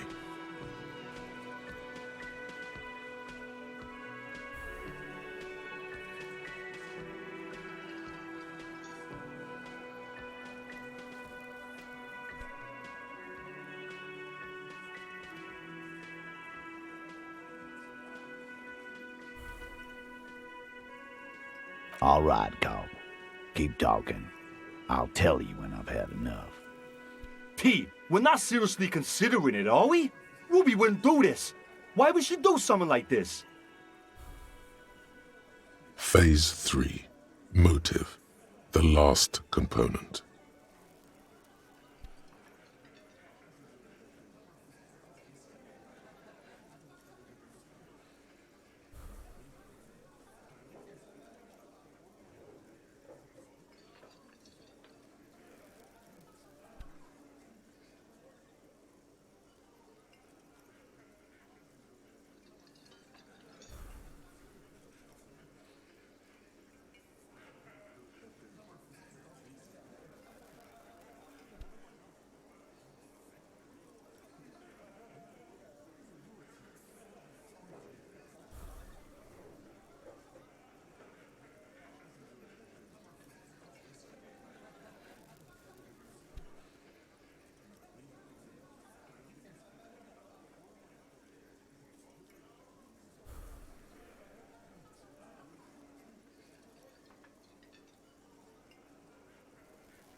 Yeah.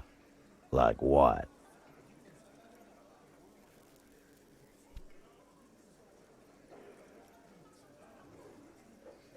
A thing? You mean? Behind his squinting eyes, dominoes are falling. Fast. It's all beginning to make sense to him now. Yeah, but they're both girls. Girls like girls too, Angus, sometimes. This is one of those times. She liked classier.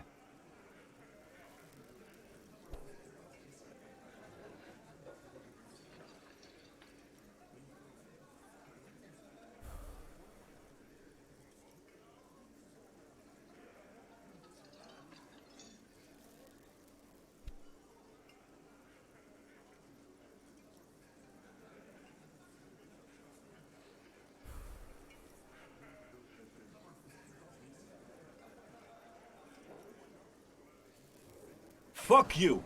First he says she's murdered him. Now she's a too? It's a lie. Come on, Glenn. She likes Monica's titties more than you do. Everyone knows which way the wind blows there.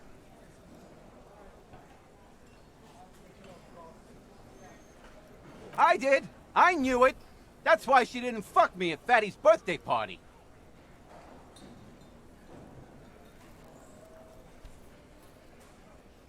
She didn't fuck you, 'cause you're 40, and you still live with your mom, Dennis.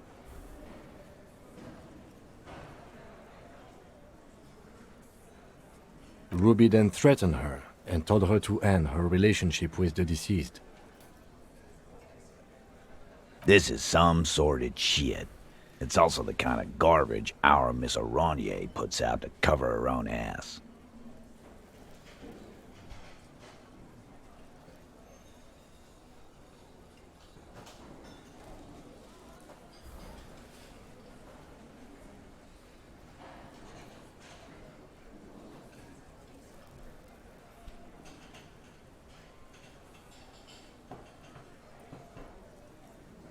That Ruby is queer as cabaret, now that I start thinking about it. I don't know why I didn't see it earlier. And that's okay. Some are queerer than others. You can still be a Hardy. But if you bring your own personal shit into our outfit... If that's the case, then it's not right. But it's not the case, right? There are many pieces that fit together that way, Eugene. Face it.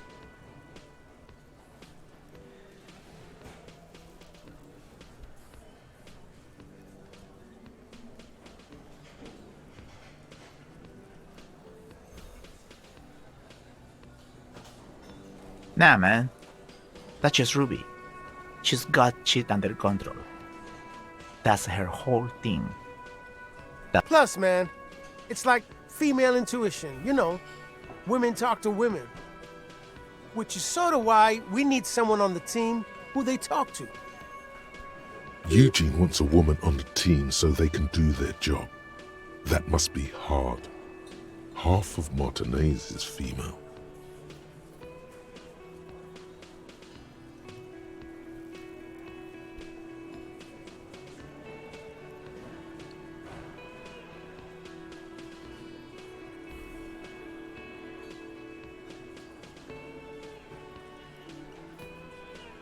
Not so useful.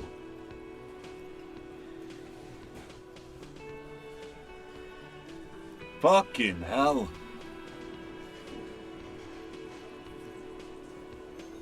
Betrayal is not painless. Even the doubt of it hurts.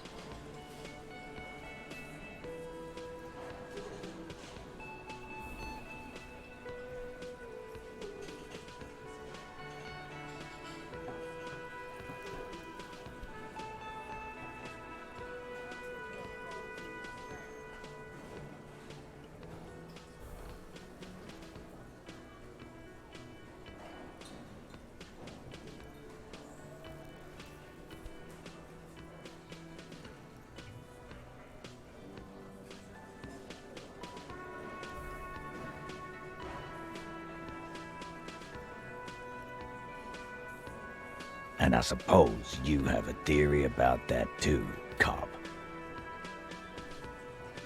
Think about it. Why go through all that effort?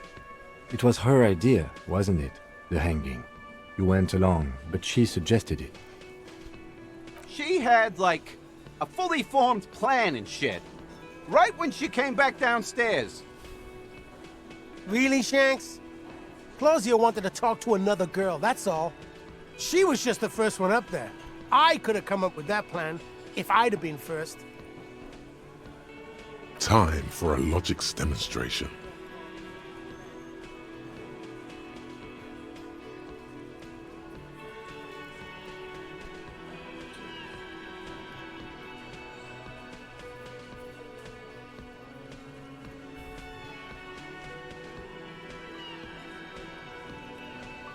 He scoffs. Think. You kill him. Get up there. Shoot him. Get down.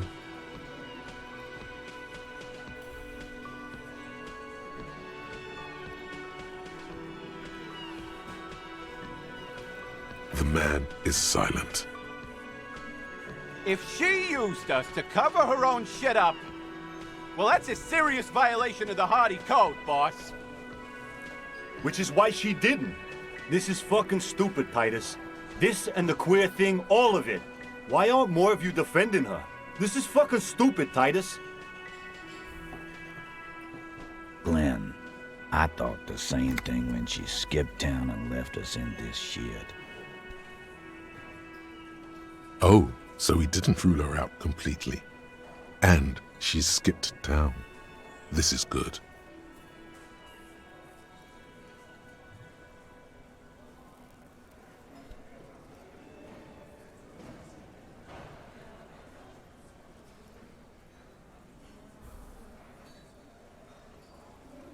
Silence.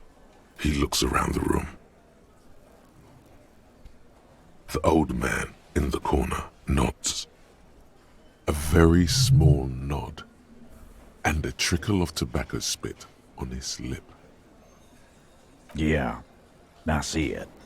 There's one more thing I've been wondering about, ever since you asked me where she is. Add it to your list of suspicions, if you want. I don't know where she went. She just got up and left. Got real scared, too. Wouldn't tell me where. However hard I asked. Wanna know why? She was afraid I would tell you. Maybe she was right. By now, I probably would.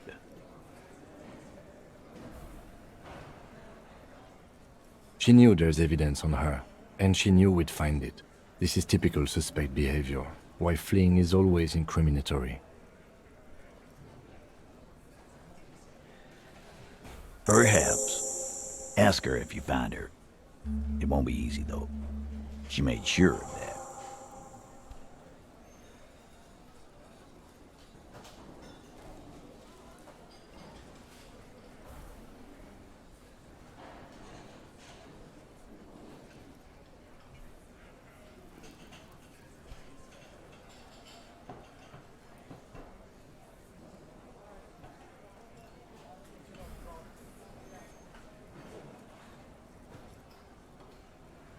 Friday afternoon, when you first arrived, I got word the RCM was in town.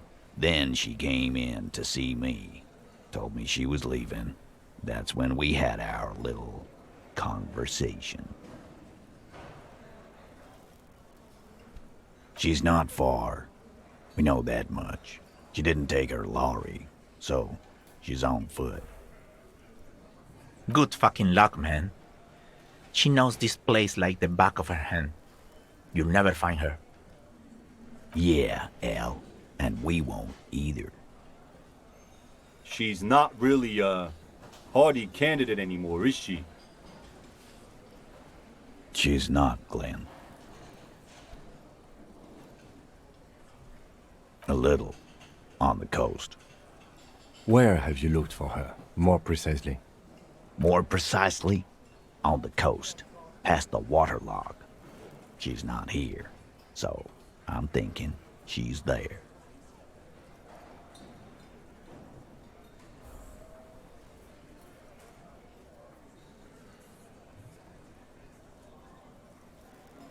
The what now? I have no idea. Boys? She said she's building a pale emitter. What? We were talking about radio equipment. She said she's doing Ulan frequencies at a pale something. I don't know more. This guy barely understands what he's talking about. There you have it. Pale something. Sure, there's some shithouses there. A cinder block town. Fisherfolk there refuse to unionize. So, that's one place we haven't looked. I hear they have a shack where junkies sometimes crash. Time for you to step up.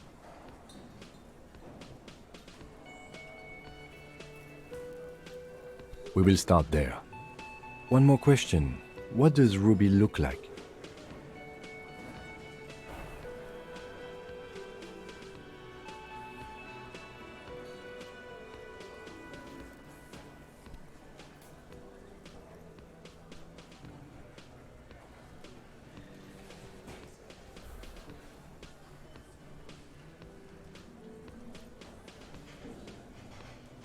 Boyish.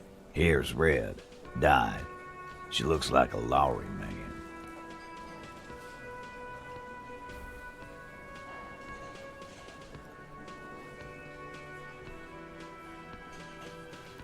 I told you. You.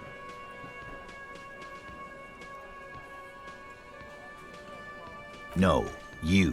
As in the cop with the sideburns and the disco clothes.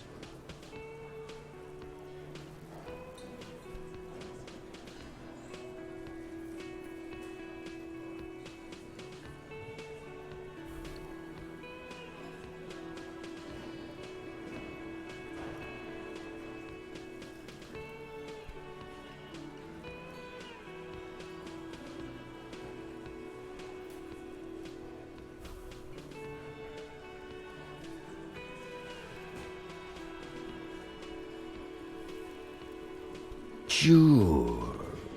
Normal. You know, when I first saw you limping here, I thought she was paranoid or sniffing her own supply. But now I'm not so sure.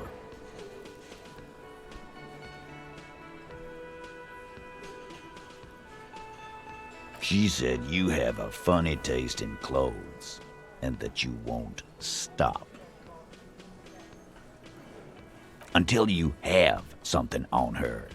She said she's heard of you from Jamrock, that you're a human can opener, that you play suspects against each other, open them up, like cans. Fucking hell. Titus, did he just... Open Angus up like a can? Yes, he did. Now, we can whine about it, whack him, or we can go on with our lives.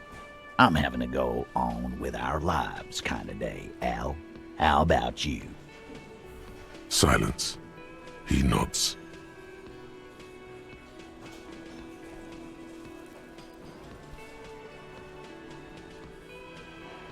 You are insistent.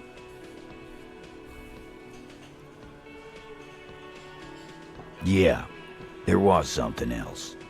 She wouldn't tell me, though. I could see she wanted to. It was burning on her lips. This caught Titus. This caught Pete.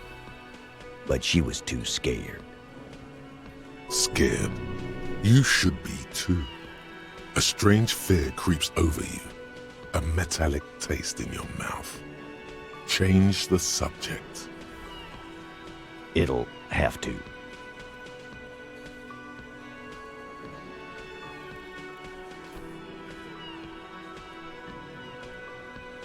Asshole till the end, huh? Well, fuck you, too, then. He's right, you know. Great work, but the not shaking people's hands thing is a little odd.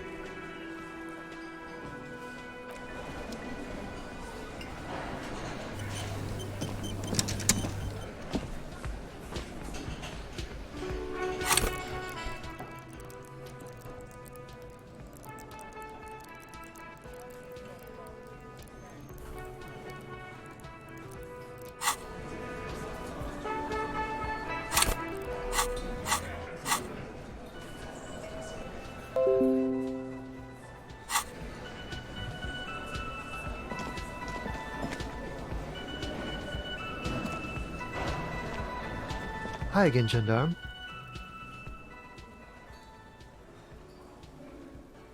Bye-bye, gendarme.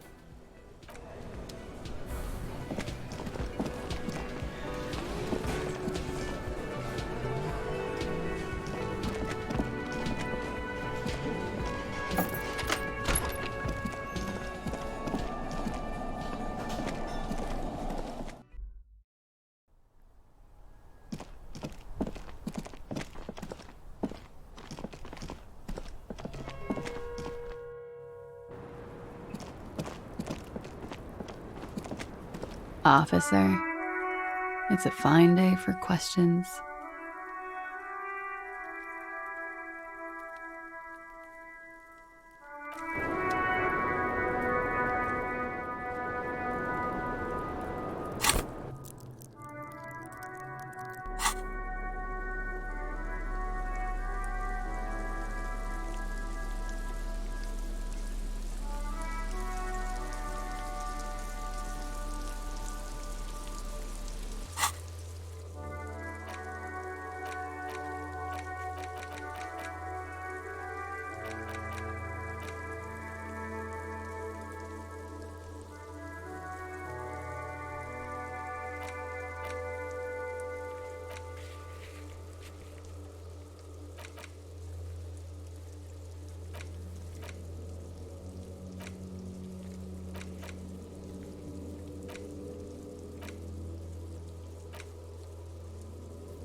A brisk coastal wind still howls against the window of the shack.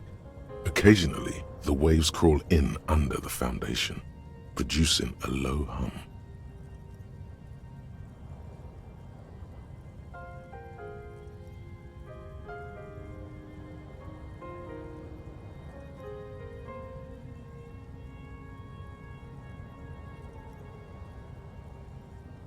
The room feels muffled, like you pulled your hat over your ears. Outside, it is cold and windy, but you're inside, and it feels safe and warm.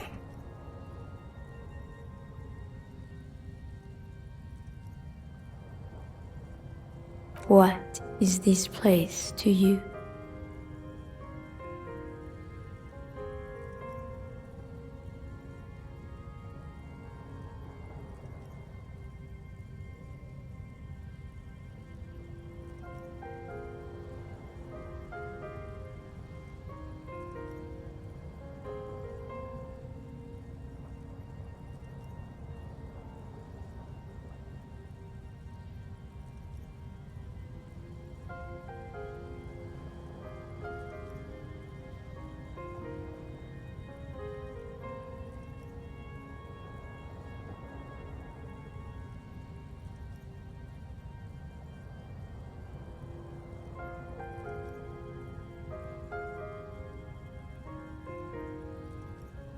Behind the half-built cinder block house at the other end of the village, there are 3 people drinking.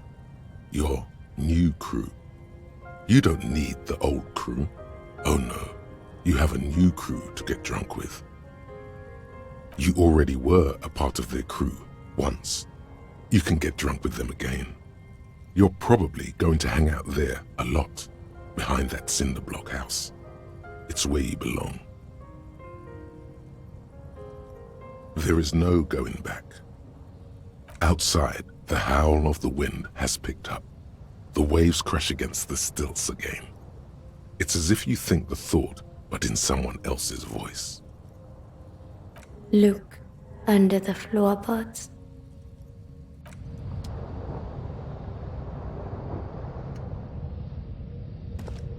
On the table, you see a bowl of water, a rough soap, and next to it, a small hand mirror. A straight razor soaks inside the wash basin. An old mirror hangs on the wall. You see the reflection of your face.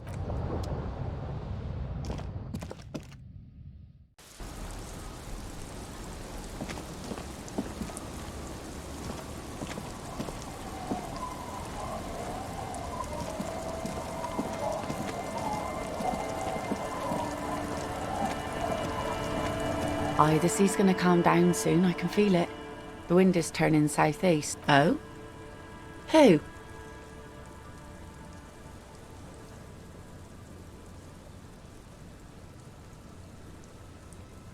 Okay. When did this person stay here?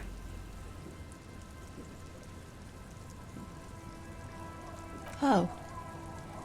I've been out on the sea for most of the past week. The weather's been good for fishing, so I usually start at 4 in the morning. Yes, that's the optimal time. Got to make the most of the calm. I've been sleeping like a corpse after. The sea really takes its toll. Now I'm just waiting for the wind to settle to get out there again. Sorry I couldn't help you out. Maybe I can help you find someone else.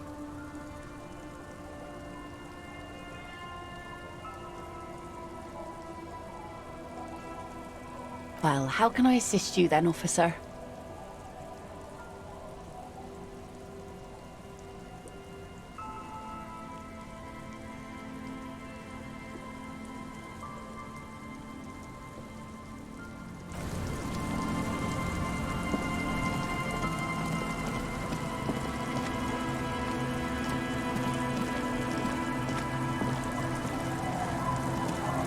Our tenant, the policeman. I hope the waves don't keep you up at night. What can I help you with?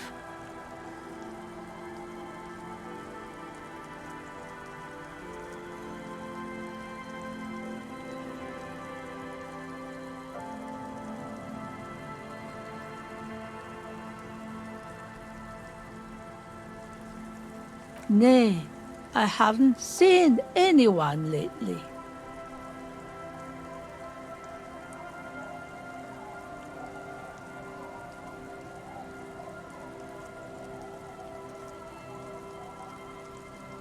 This is my little cinder block town. I know what goes on around here. She's being evasive. She knows something. There was a murder in Martinez. She might be a suspect. We would appreciate your help. Would you now? I know how this world works, and it doesn't work when people tell on each other.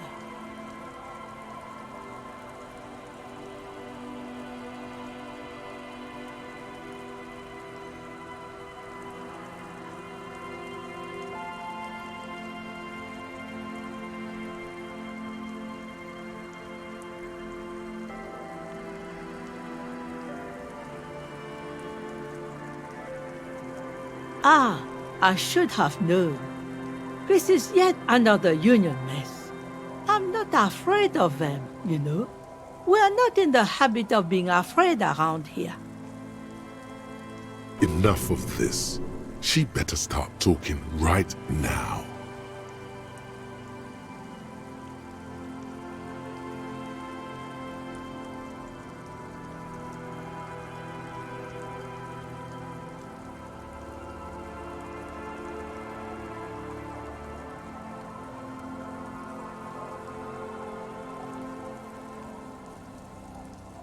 There's not much to tell. People come and go. Now, was there something else?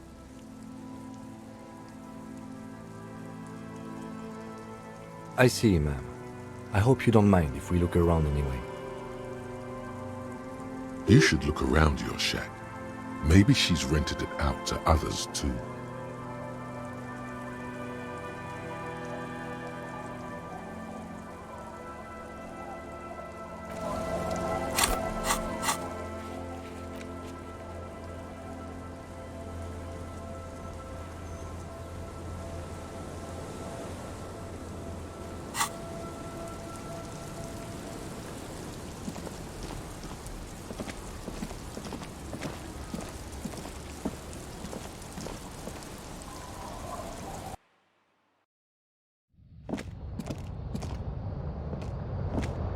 As you look at the floorboards in this corner of the shack, it's clear one of them isn't quite level with the others. The edge of a floorboard next to it looks scratched. Hollow space underneath the floorboards is dark and damp. You can barely make out the mixture of sand and sawdust below.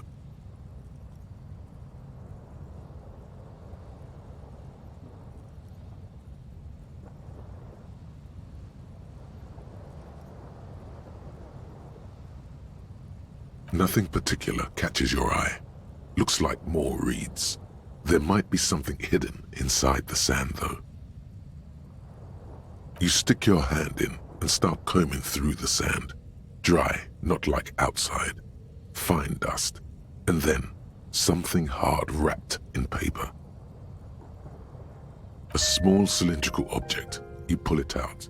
A bullet. A 9mm bullet, to be exact, fit for all muzzle loaders of that caliber, like your own Villiers pistol, for example.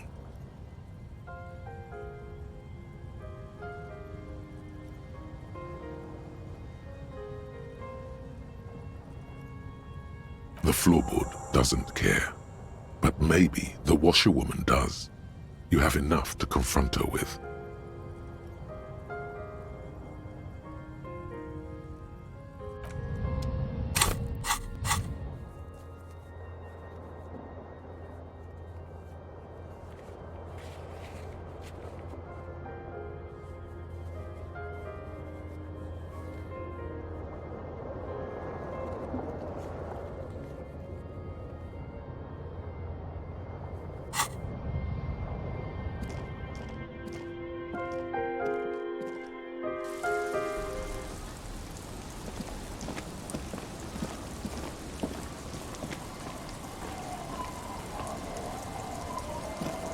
Our tenant, the policeman.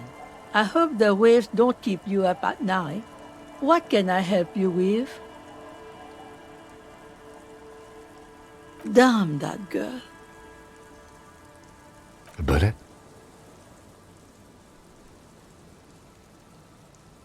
You didn't put it there, did you? She did. Gone and hid things in there? She's usually a good tenant, and not a stupid one either.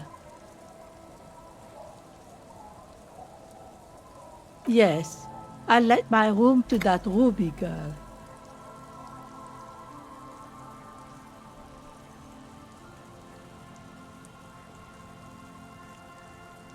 As I've done before when she's been in trouble or just looking for solitude.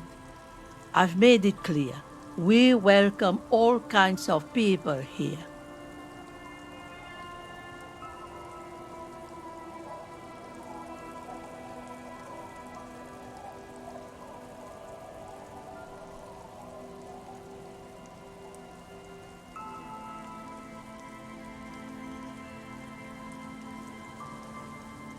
She came last Friday, left on Monday in a hurry.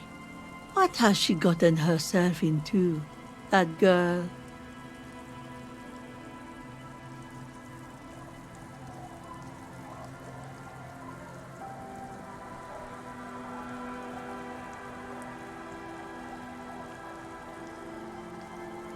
That's for the police to find out. Right then, please answer each question to the best of your ability. I'm sure we have a few.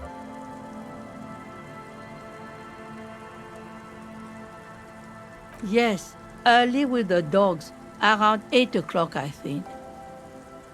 She probably heard the lieutenant's Kanema drive by, and it woke her up, just like it did you. Yes, that is a downside of having a 130 kilowatt engine. It lets the bad guys know when you are coming.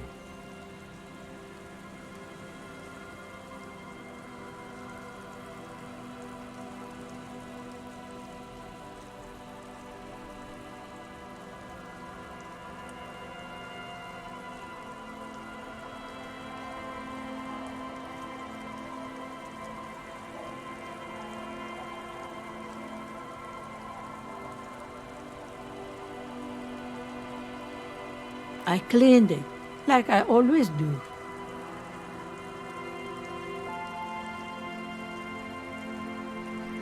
No.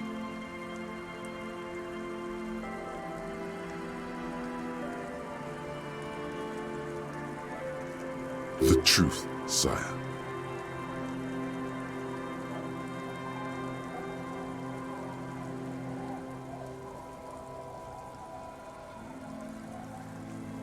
She's good company, knows how to talk to an old woman.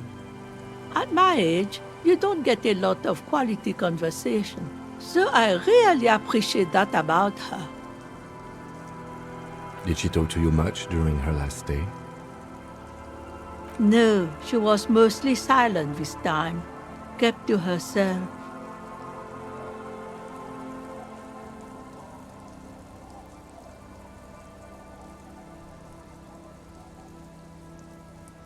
She tried not to let it show, but I could tell she hadn't come to fish. Usually she likes to cast a few lines, but this time she mostly stayed in her room.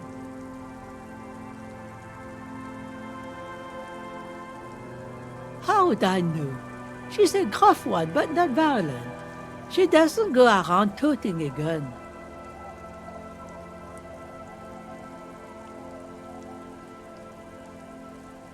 Nothing of the sort. Sure, she was no stranger to the bottle. She fit in that way. But I only knew her to have a beer on the beach while watching the sunset. She isn't what you'd call a drunk. Even offered me some from time to time. Said it was part of the communal life. But I never saw her lose control of herself, the way some people do.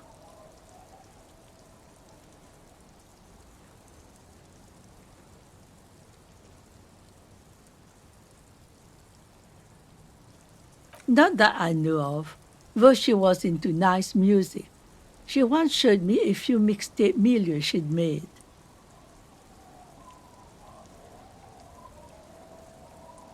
Although I guess she was pretty handy with the mechanical and technical stuff. Even fixed the heater in the shack. You should be thankful for that.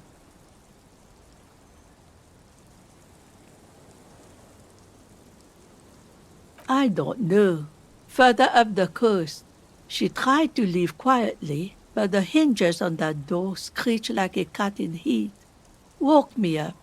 I heard her rushing in those heavy boots, heading up north. You'll never find her, you know. She knows the coast like the back of her hand. You only just arrived. I wouldn't worry about that, ma'am. We are persistent.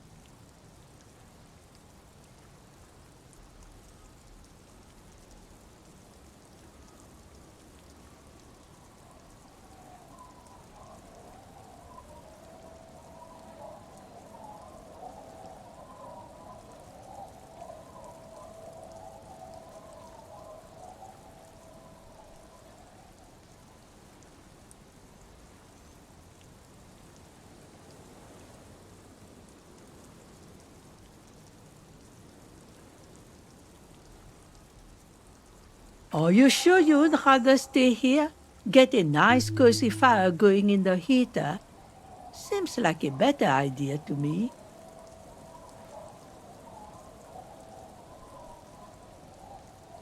The failed electric mural. You feel like you should go look at it again. Step closer this time.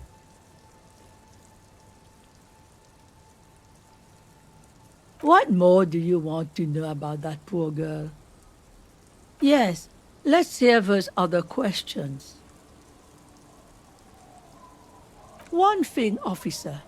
If you do find her, please go easy on her. She really means it. It's an honest plea. She's a good girl. Whatever she's gotten herself mixed up in.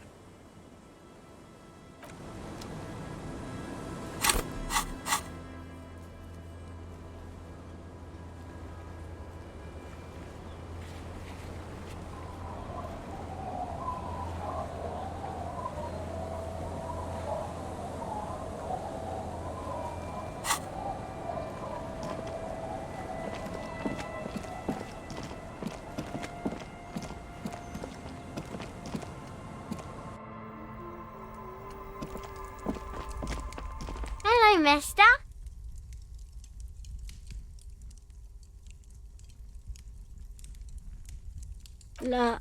Luby. Luby. My mom tells me I'm a big girl, but she doesn't know that I can't say Earl. Or sometimes I can, but then Uller. Kids.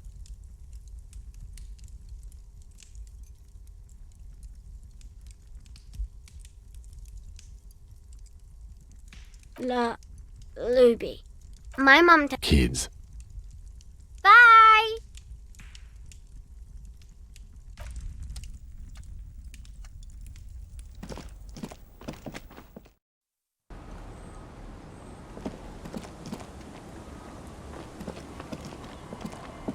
The scruffy-haired little boy kicks a stone while the other watches him do it.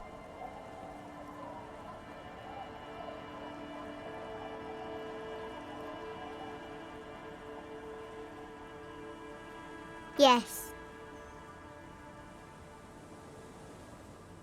Yes. Yes. What bad people?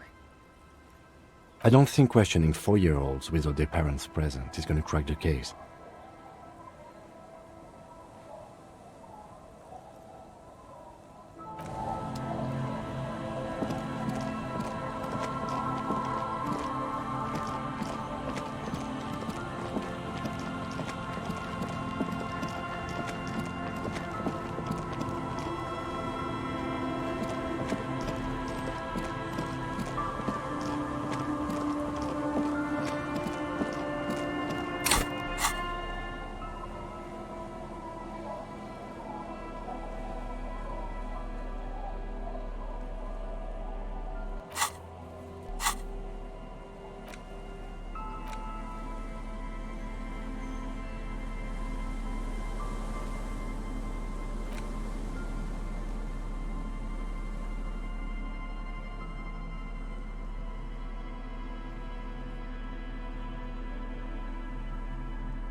The bullet is still safely sealed away in a plastic bag bearing the RCM stamp.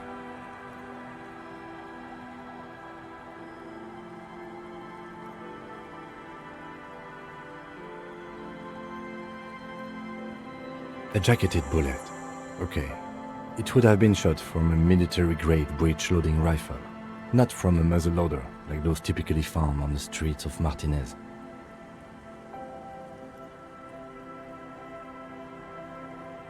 We were right. This came from a serious weapon. Highly unusual. The people of Revachol haven't carried breech-loading weapons like this for nearly half a century.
Even the RCM uses ordinary unjacketed conical bullets.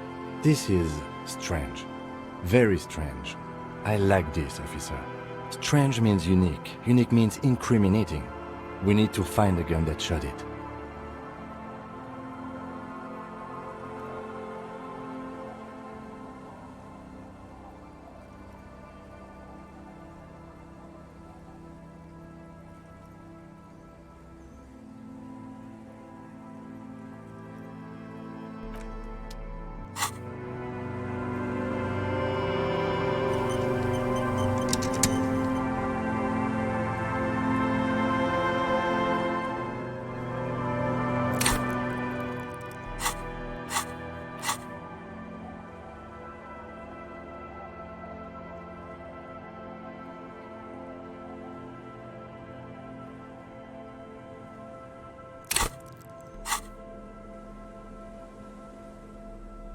The bullet is still safely sealed away in a plastic bag bearing the RCM, a rifle, Revolutionary period. Your bullet looks to be an old 4.46mm from the surplus left over from the turn of the century. Probably an antique or a retrofitted antique.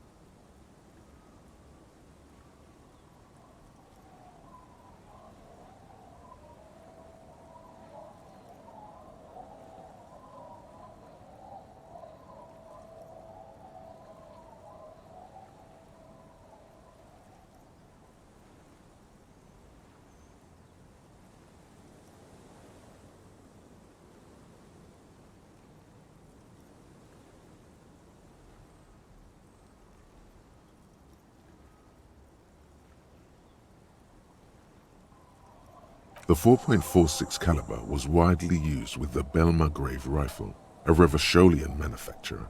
The BM dominated the battlefields of the Insulindian theater of the anti-centennial revolution 50 years ago.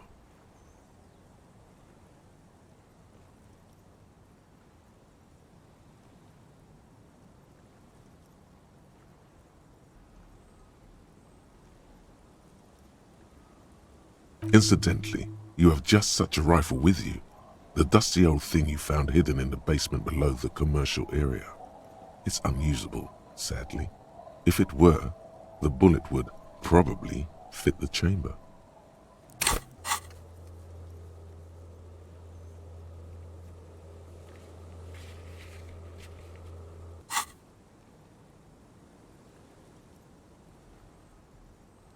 No, but Zeliger, a major firearm manufacturer, ended up with a surplus after the war. So there are still a lot of these old military rifles floating around, usually broken. The quality was appalling.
Antiques enthusiasts, guerrilla fighters in distant countries, a few lucky jamrock bangers.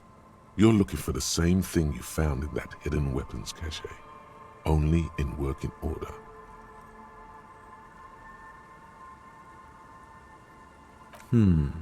What are you thinking? Bullet?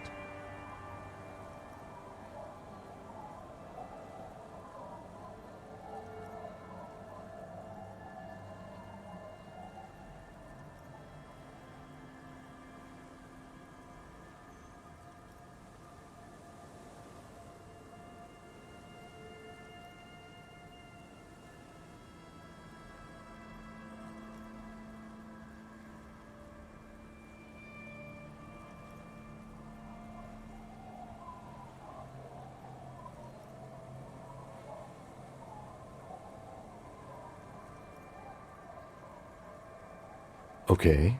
And?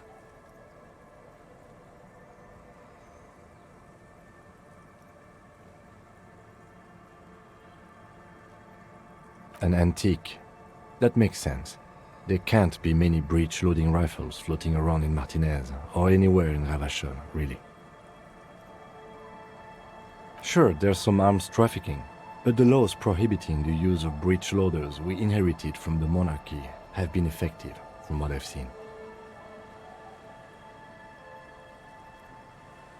Some new RCM recruits get impatient with their muzzleloaders once they've trained with military-grade weapons, but they realize it's worth it in the end. Prohibiting peacetime law enforcement to front-loaded rifles is a policy enforced by the Moralist International in all the nations of the Real Belt.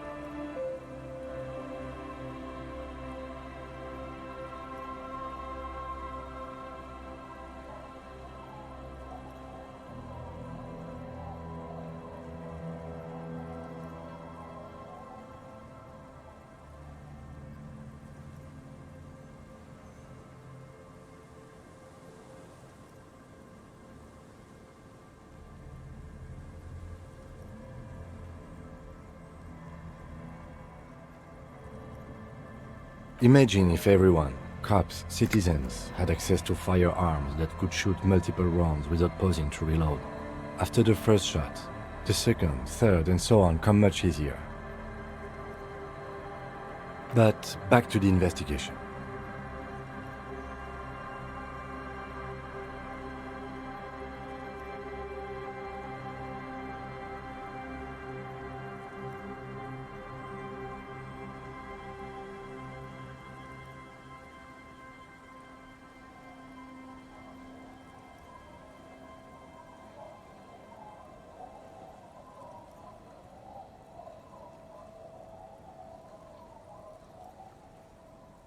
Mysterious.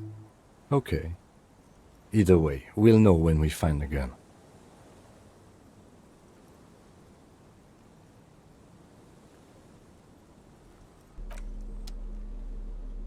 The face of King Freecell smiles at you.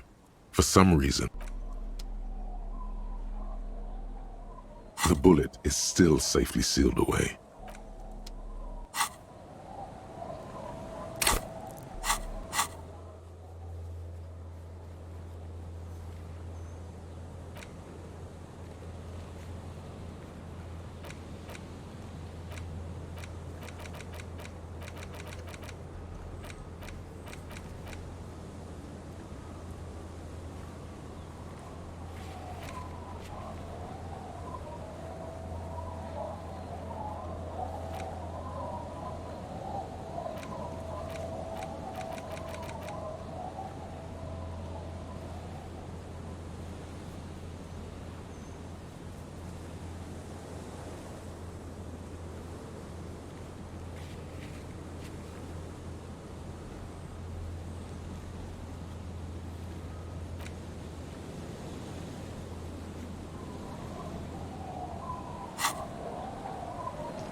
You see a once bright mural towering above you. The signage has peeled off over the years, but you can still make out Feld Electrical R&D. A slogan used to intertwine with the loops a long time ago. Now, only a shadow of peeled letters remains. It says, "Tomorrow is just a whisper away." Above the mural, a collapsed roof, broken windows set in walls that are cracking and will soon also fall, and the coastal breeze rustling and sighing in the remains of the edifice.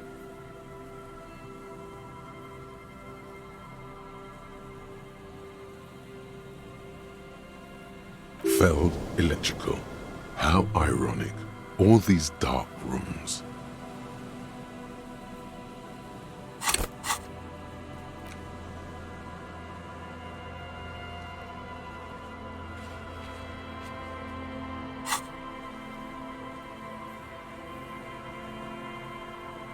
Feld Electrical, you only know them as a small company that makes ink cartridges. Looks like they used to be big. There's something in the wind. Sometimes the only way to go forward is to fail first.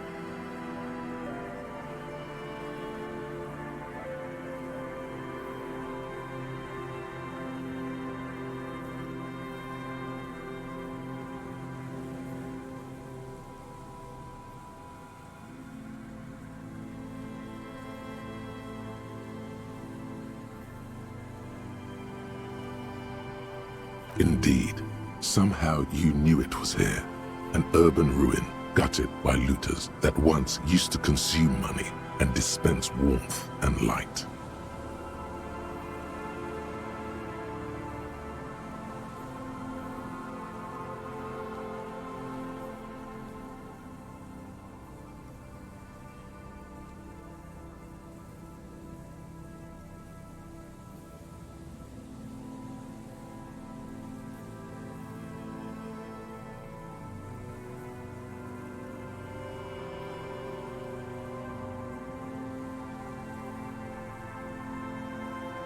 You felt it before, when it rained in Martinez, and you felt the cold of the rain. The feeling persists. It has been in you ever since.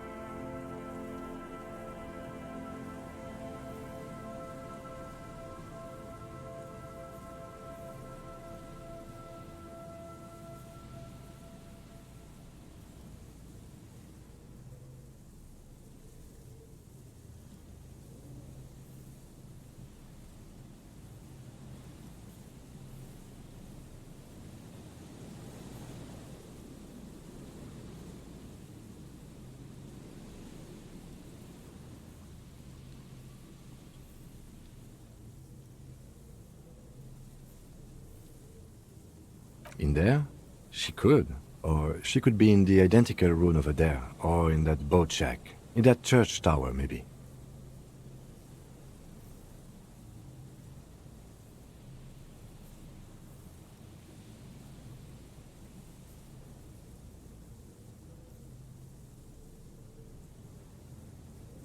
Why single out this one building?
The once bright mural towers above you, saying, Feld Electrical, R&D.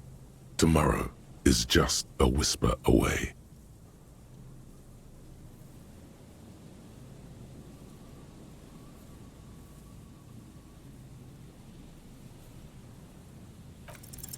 Even though you're sure you succeeded, all is quiet. There is no cold hand brushing against your forehead. No rustle in the reeds. The wind has died down. The ruin in front of you is silent as a tomb.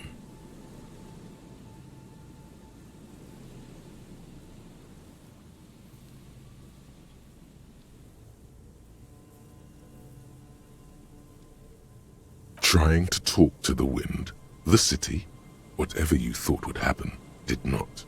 And now you're just standing there with your hands fallen to your side.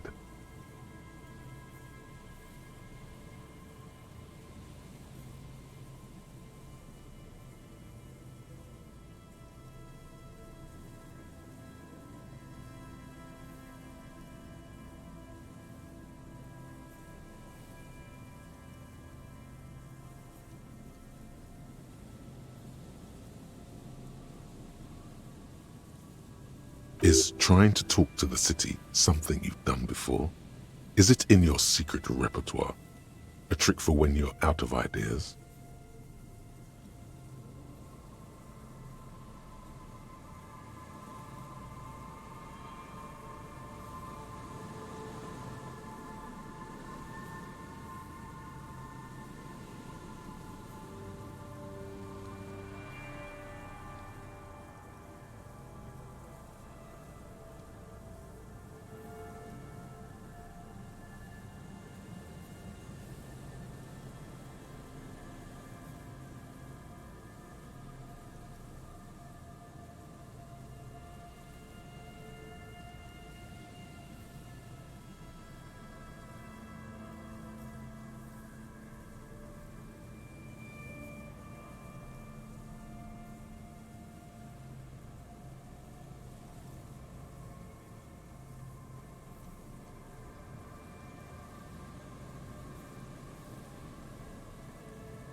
How do we?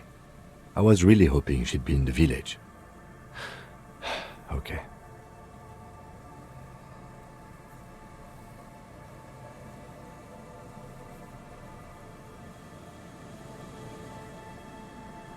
She's probably north of the village, and this place is a peninsula. We already scanned most of the outdoor areas on our wild cryptid hunt, so we have an understanding of the geography, at least. And then there's the church. We've already searched that and can rule it out. I know it doesn't feel like progress, but exclusion is a step too.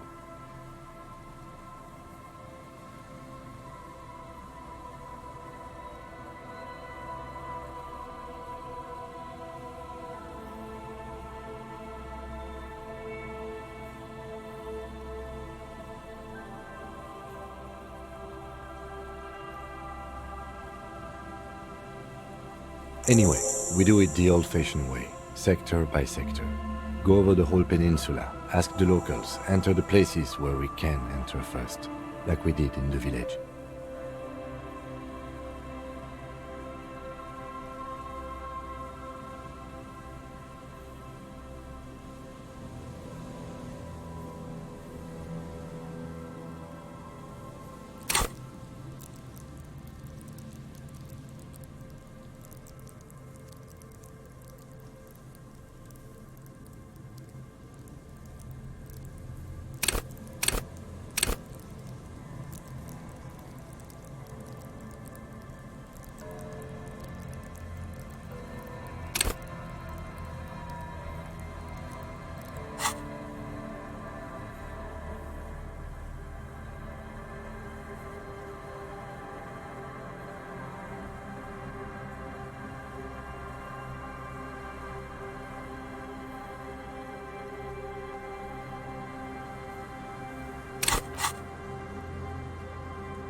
Then, if we're desperate, we can look where we can't enter. Bunkers, storm drainage, this place. I'm sure it won't come to that.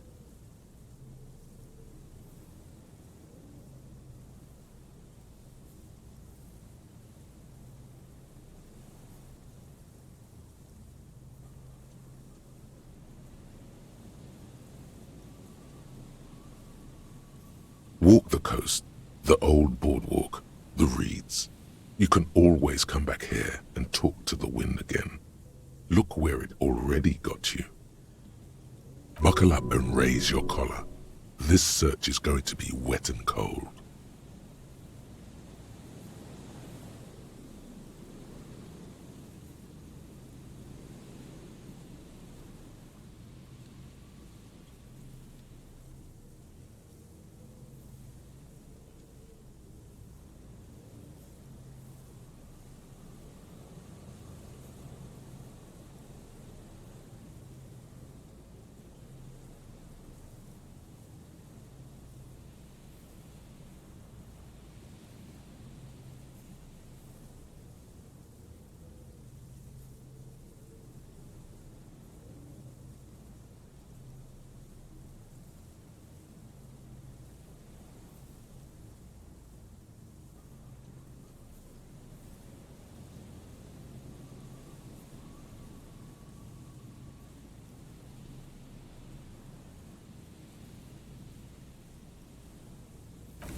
There's nothing else to do with the traps at this time. They're all just...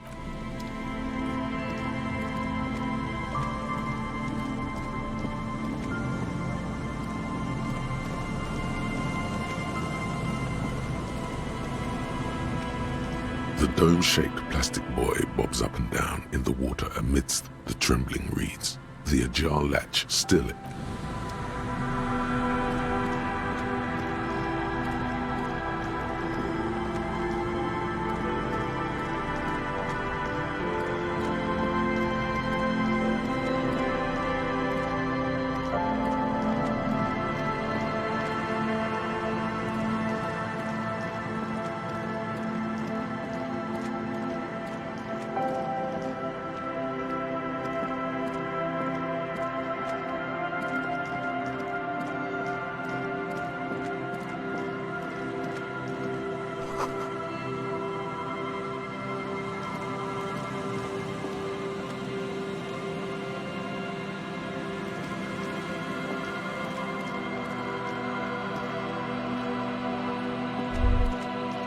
There's no way the perk isn't here, officer.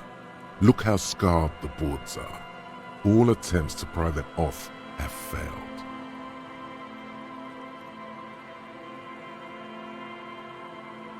Not this time.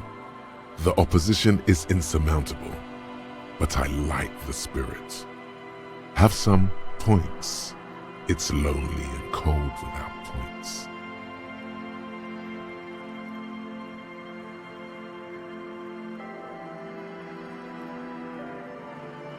The suspect? God, I hope not. I can't see a way in, though many have tried.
Hello again. No, I'm afraid I can't help you with this one, officer. It's just a regular day off for me and Mikhail here. So you haven't seen anyone around? No, I'm sorry. As I said, this is just a day off. We just arrived anyway. There's something friendly and familiar in how he says that. A day off. He's telling the truth. He hasn't seen anyone.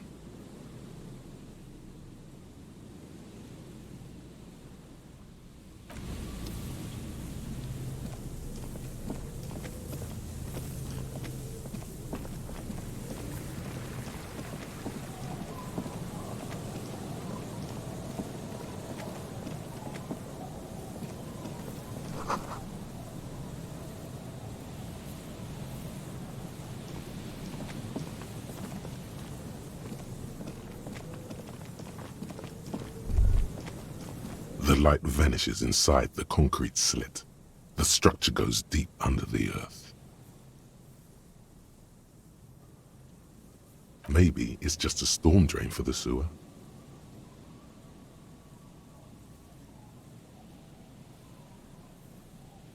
No idea.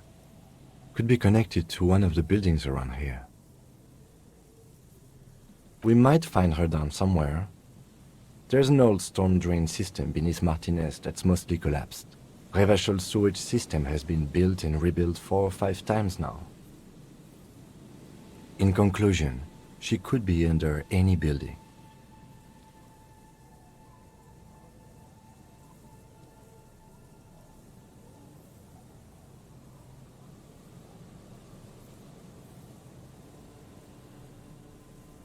I hope not.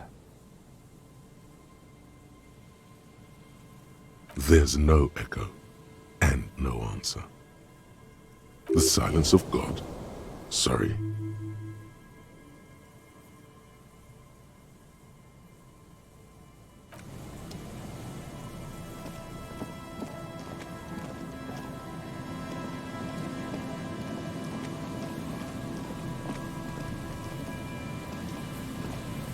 You pick up the handset. There's a tone. The machine is operable.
The mother of humanism stands above.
An old door, worn by elements, guards the depot. The wind has blown a sand dune in front of it.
A row of ghostly shades facing a crumbling wall, with another 7 shades standing 10 meters from them.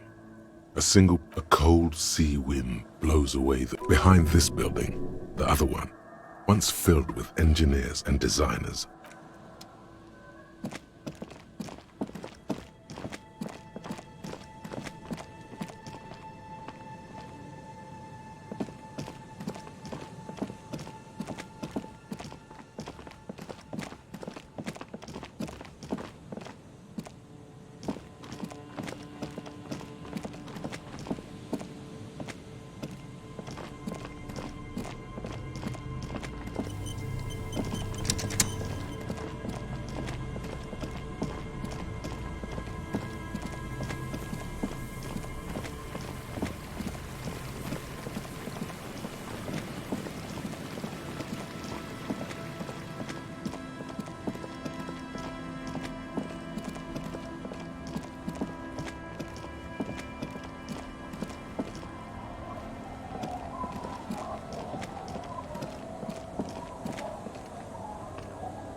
Tequila sunset. Can't really remember seeing any women after losing my keys. It's a touchy topic. He hasn't got laid in ages. He really has no idea who this Ruby is, sire.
There's nothing else.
very large red t-shirt with an impressive print stands out from the other garb.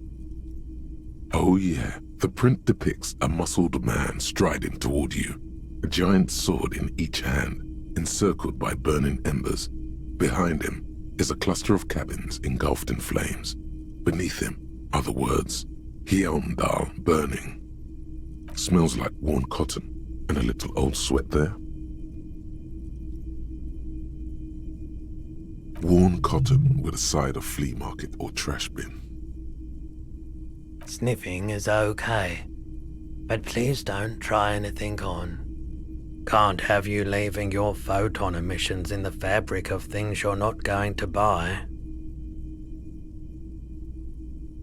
Hell yeah, man. I don't usually carry printed tees, but this one was just pure exemplar.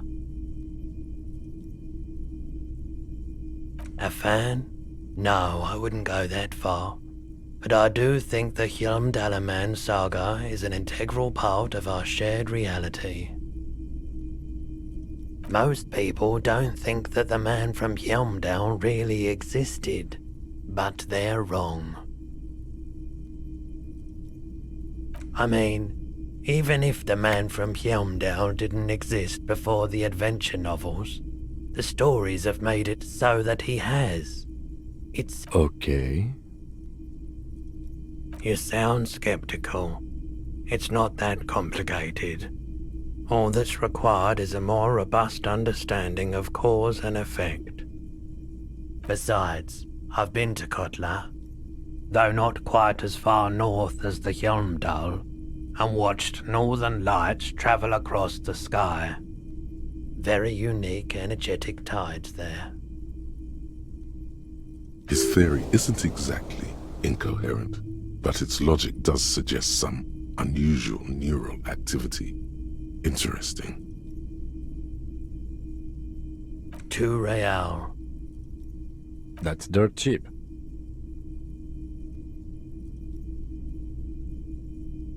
But why?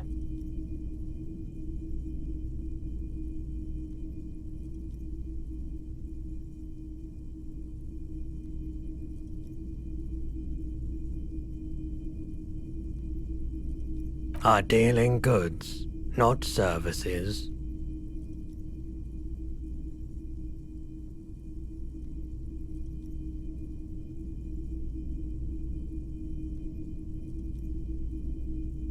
Welcome to Hjelmdal, officer.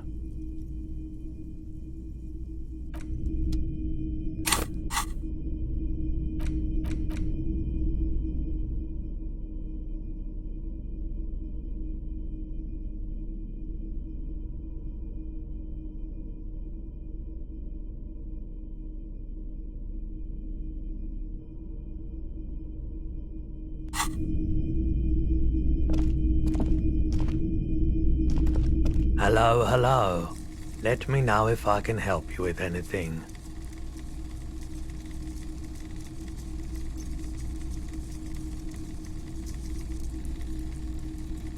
This is... I certainly wouldn't pass up the opportunity to acquire something that can make princes out of peons. Owning shares, that's where the proper trade is. Far beyond the pittance I deal with in here.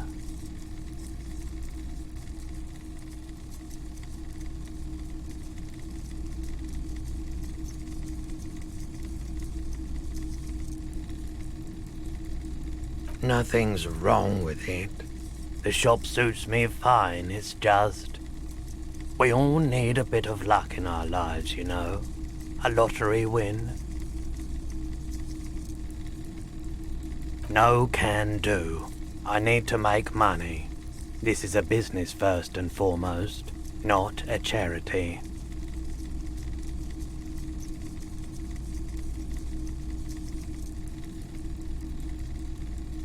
No offense, but I don't think it would do me much good.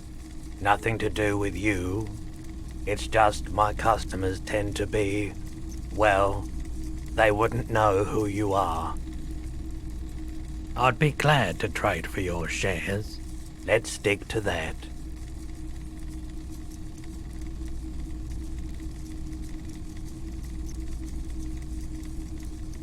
In theory, yes. You probably have enough to afford it all.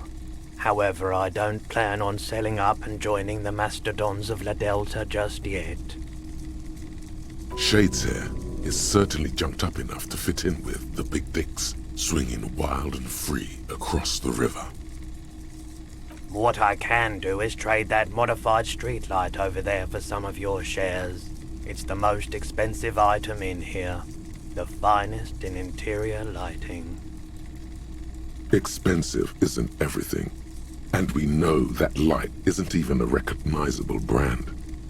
You can't exactly strut down the street and turn heads with it like you can a new Perseus Black number either. Sure it does. Not saying you should definitely not get it, but turn it into an art installation. Invite viewers to question what it means to bring an outside light inside. We have so many barriers to break down and concepts to explore. For a price, of course. Imagine swinging it at a ball, the distance you'd get. That's the kind of feat that nets sportsmen a corporate sponsorship. It's up to you. If you think it's got ROI potential, then go ahead.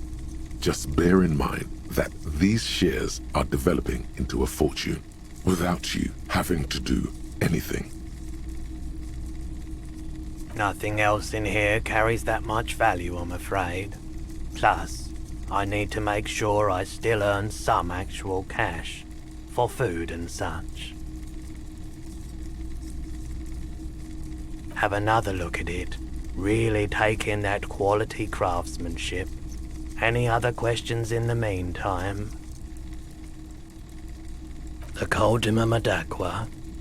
Sorry, I would never have guessed that you were that interested in ultrasonic sounds. Or birds, for that matter.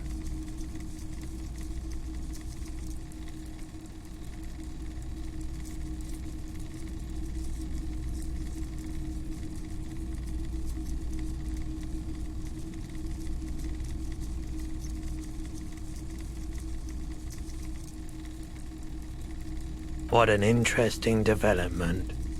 Well, it's been a long while since I've gone hunting for the Coldima Madaqua. Once knew a group of young musicians who decided they didn't want to play music anymore and started looking for all kinds of interesting sounds instead. This was before, you know, lost touch with them after all of that.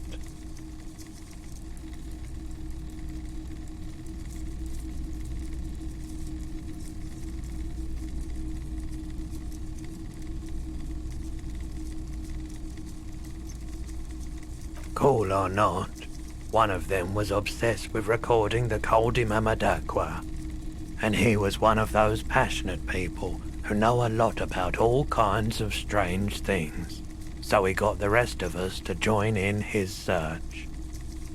We thought we did. We got together all these recordings of unusual sound patterns, compared them, cut them up and combined them into the Symphonia Coldima Madaqua.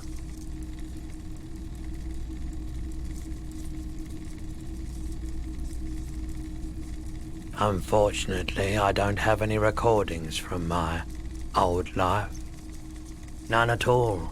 But I do have a tape with some ultrasonic sounds that might be what you're looking for. Do we really have time for this?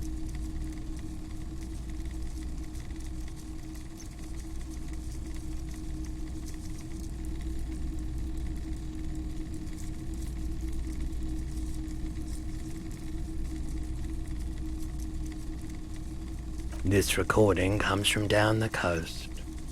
Wasn't looking to record anything specific. Just left a recording device there one morning. Keep in mind, I have to slow this one down enough to make sounds well over 200 kilohertz audible to the human ear.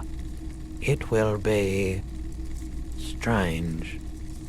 As the hum grows louder, modulating but always unnaturally uncomfortably low, like it's coming not from the speakers, but also from inside your chest.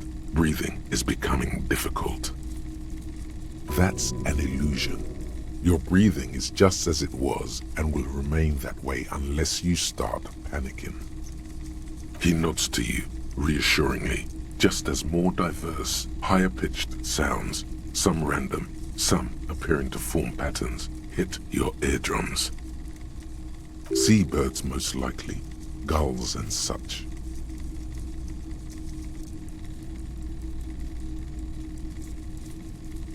Gulls and skewers. But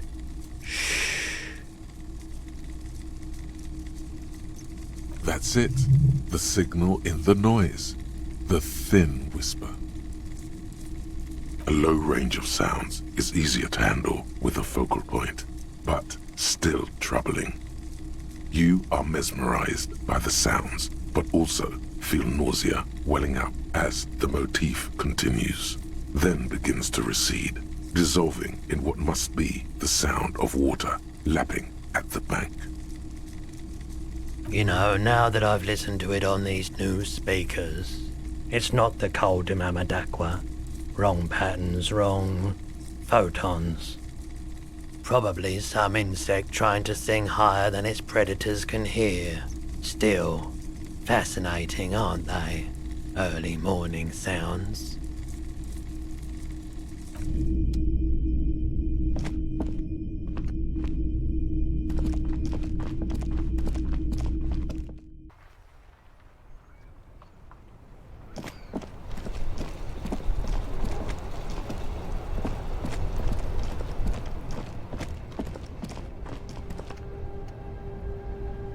Everything's still cool here, officer.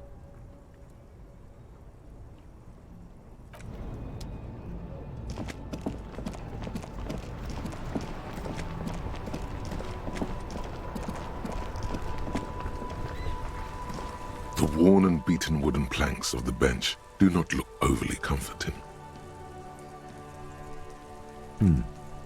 We can sit on benches after we've solved the murder. Let's go. Oh, sorry, officer. What do you want?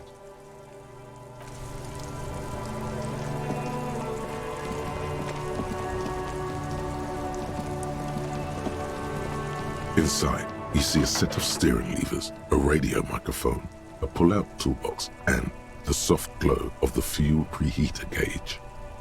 This is Precinct 57. How may I assist you? Yes. It took some convincing, but I got the mercenary's name and a few biographical details. Are you ready?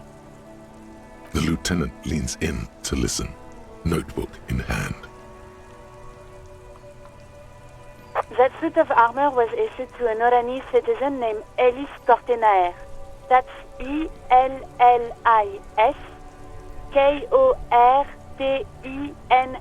Kortenaer.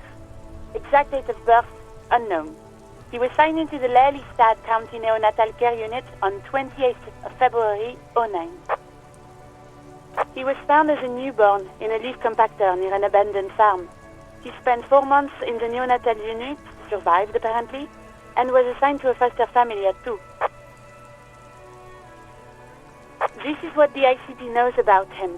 He was raised by foster parents, entered the East Brand Military Academy in Vredefort at 17, then served in the Oranese forces till he was honorably discharged in 41, just a year before the Seminese conflict. Then the armor followed him to Seminine, or at least I assume it did. And that's it. There are no records of his employment in Crenel, or any of its other incarnations, or him even entering Revachon.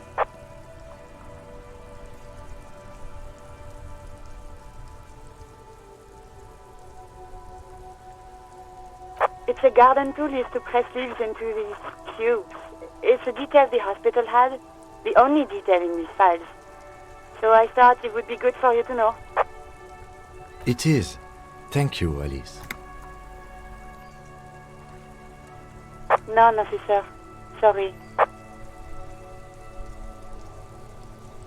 Even that is a small miracle. These organizations usually double-check their inventory. Thank you, Alice. Great work. No problème, lieutenant.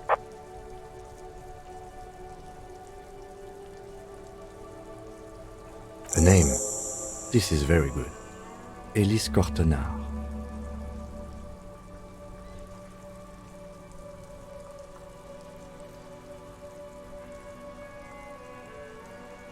I'm glad the inquiry was helpful to your investigation, officer. Did you have any other questions?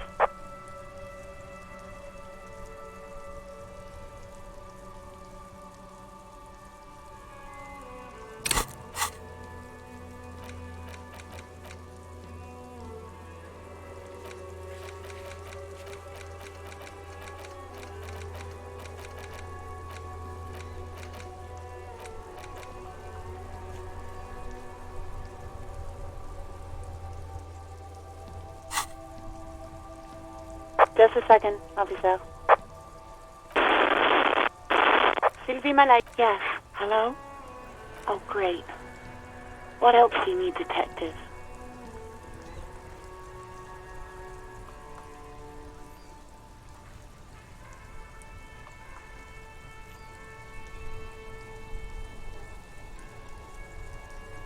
No, not me.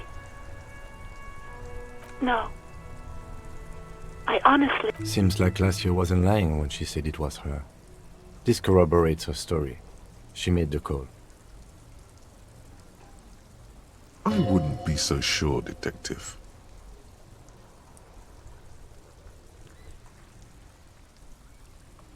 Okay.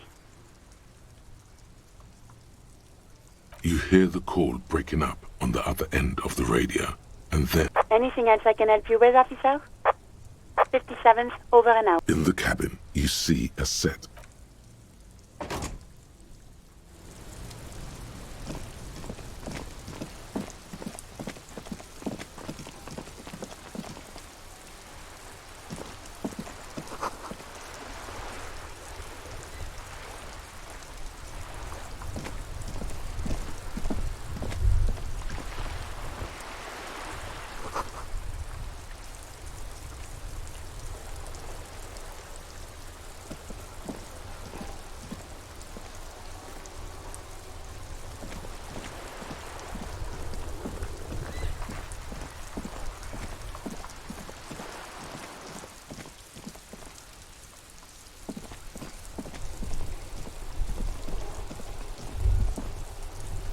You think you have a pretty hot suspect right now, don't you?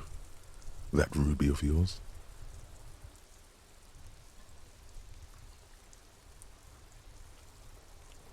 Notice how it came together without casting too much suspicion on Glacier. It was nice and Ruby-centric in the end. Anything strike you a bit off about this mishmash?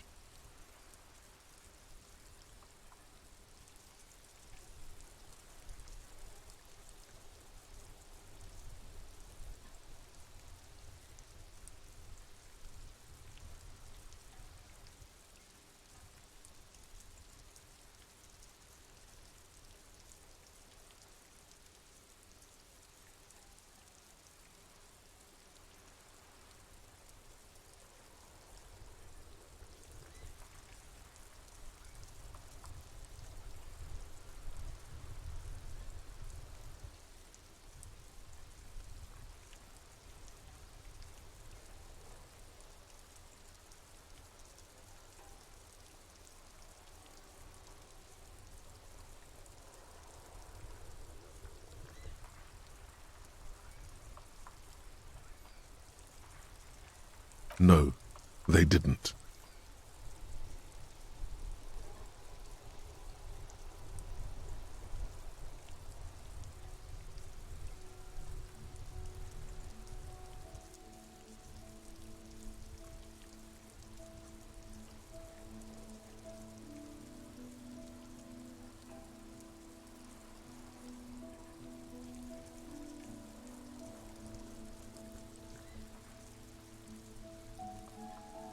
True.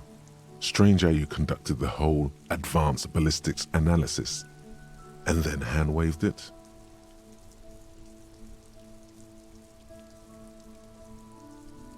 Notice how this hasn't come up at all.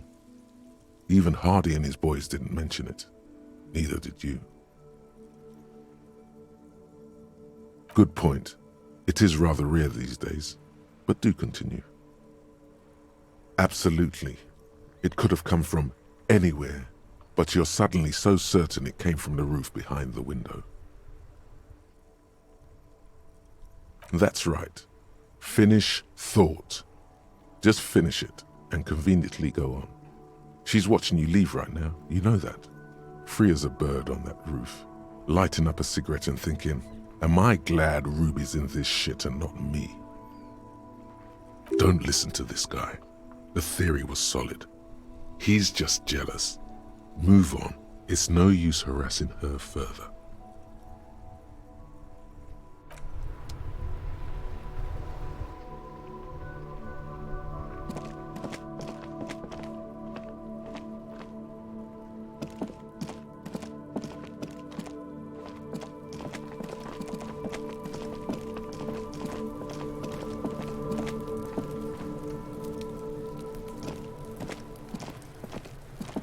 The kid doesn't...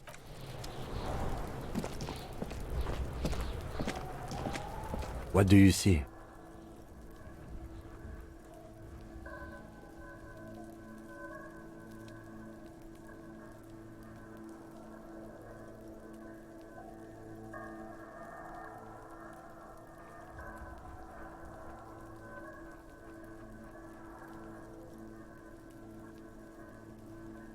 No.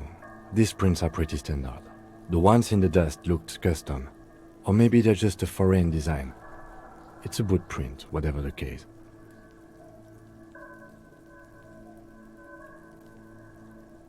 I don't know.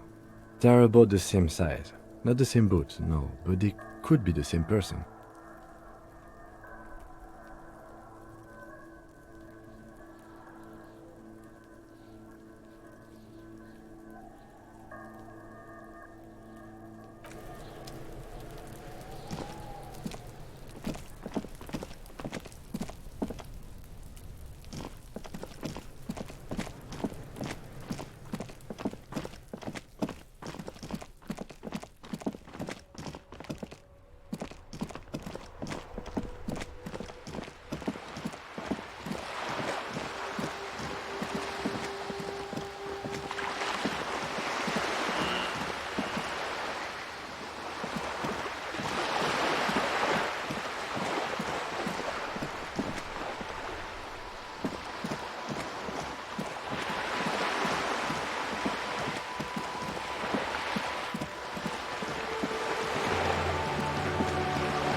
Hello again, officers.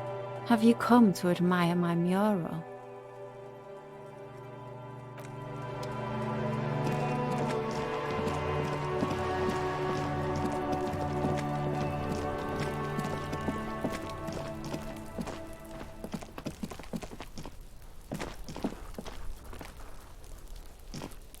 The door has braved the elements for decades. The royal lion, Guillaume's kitten.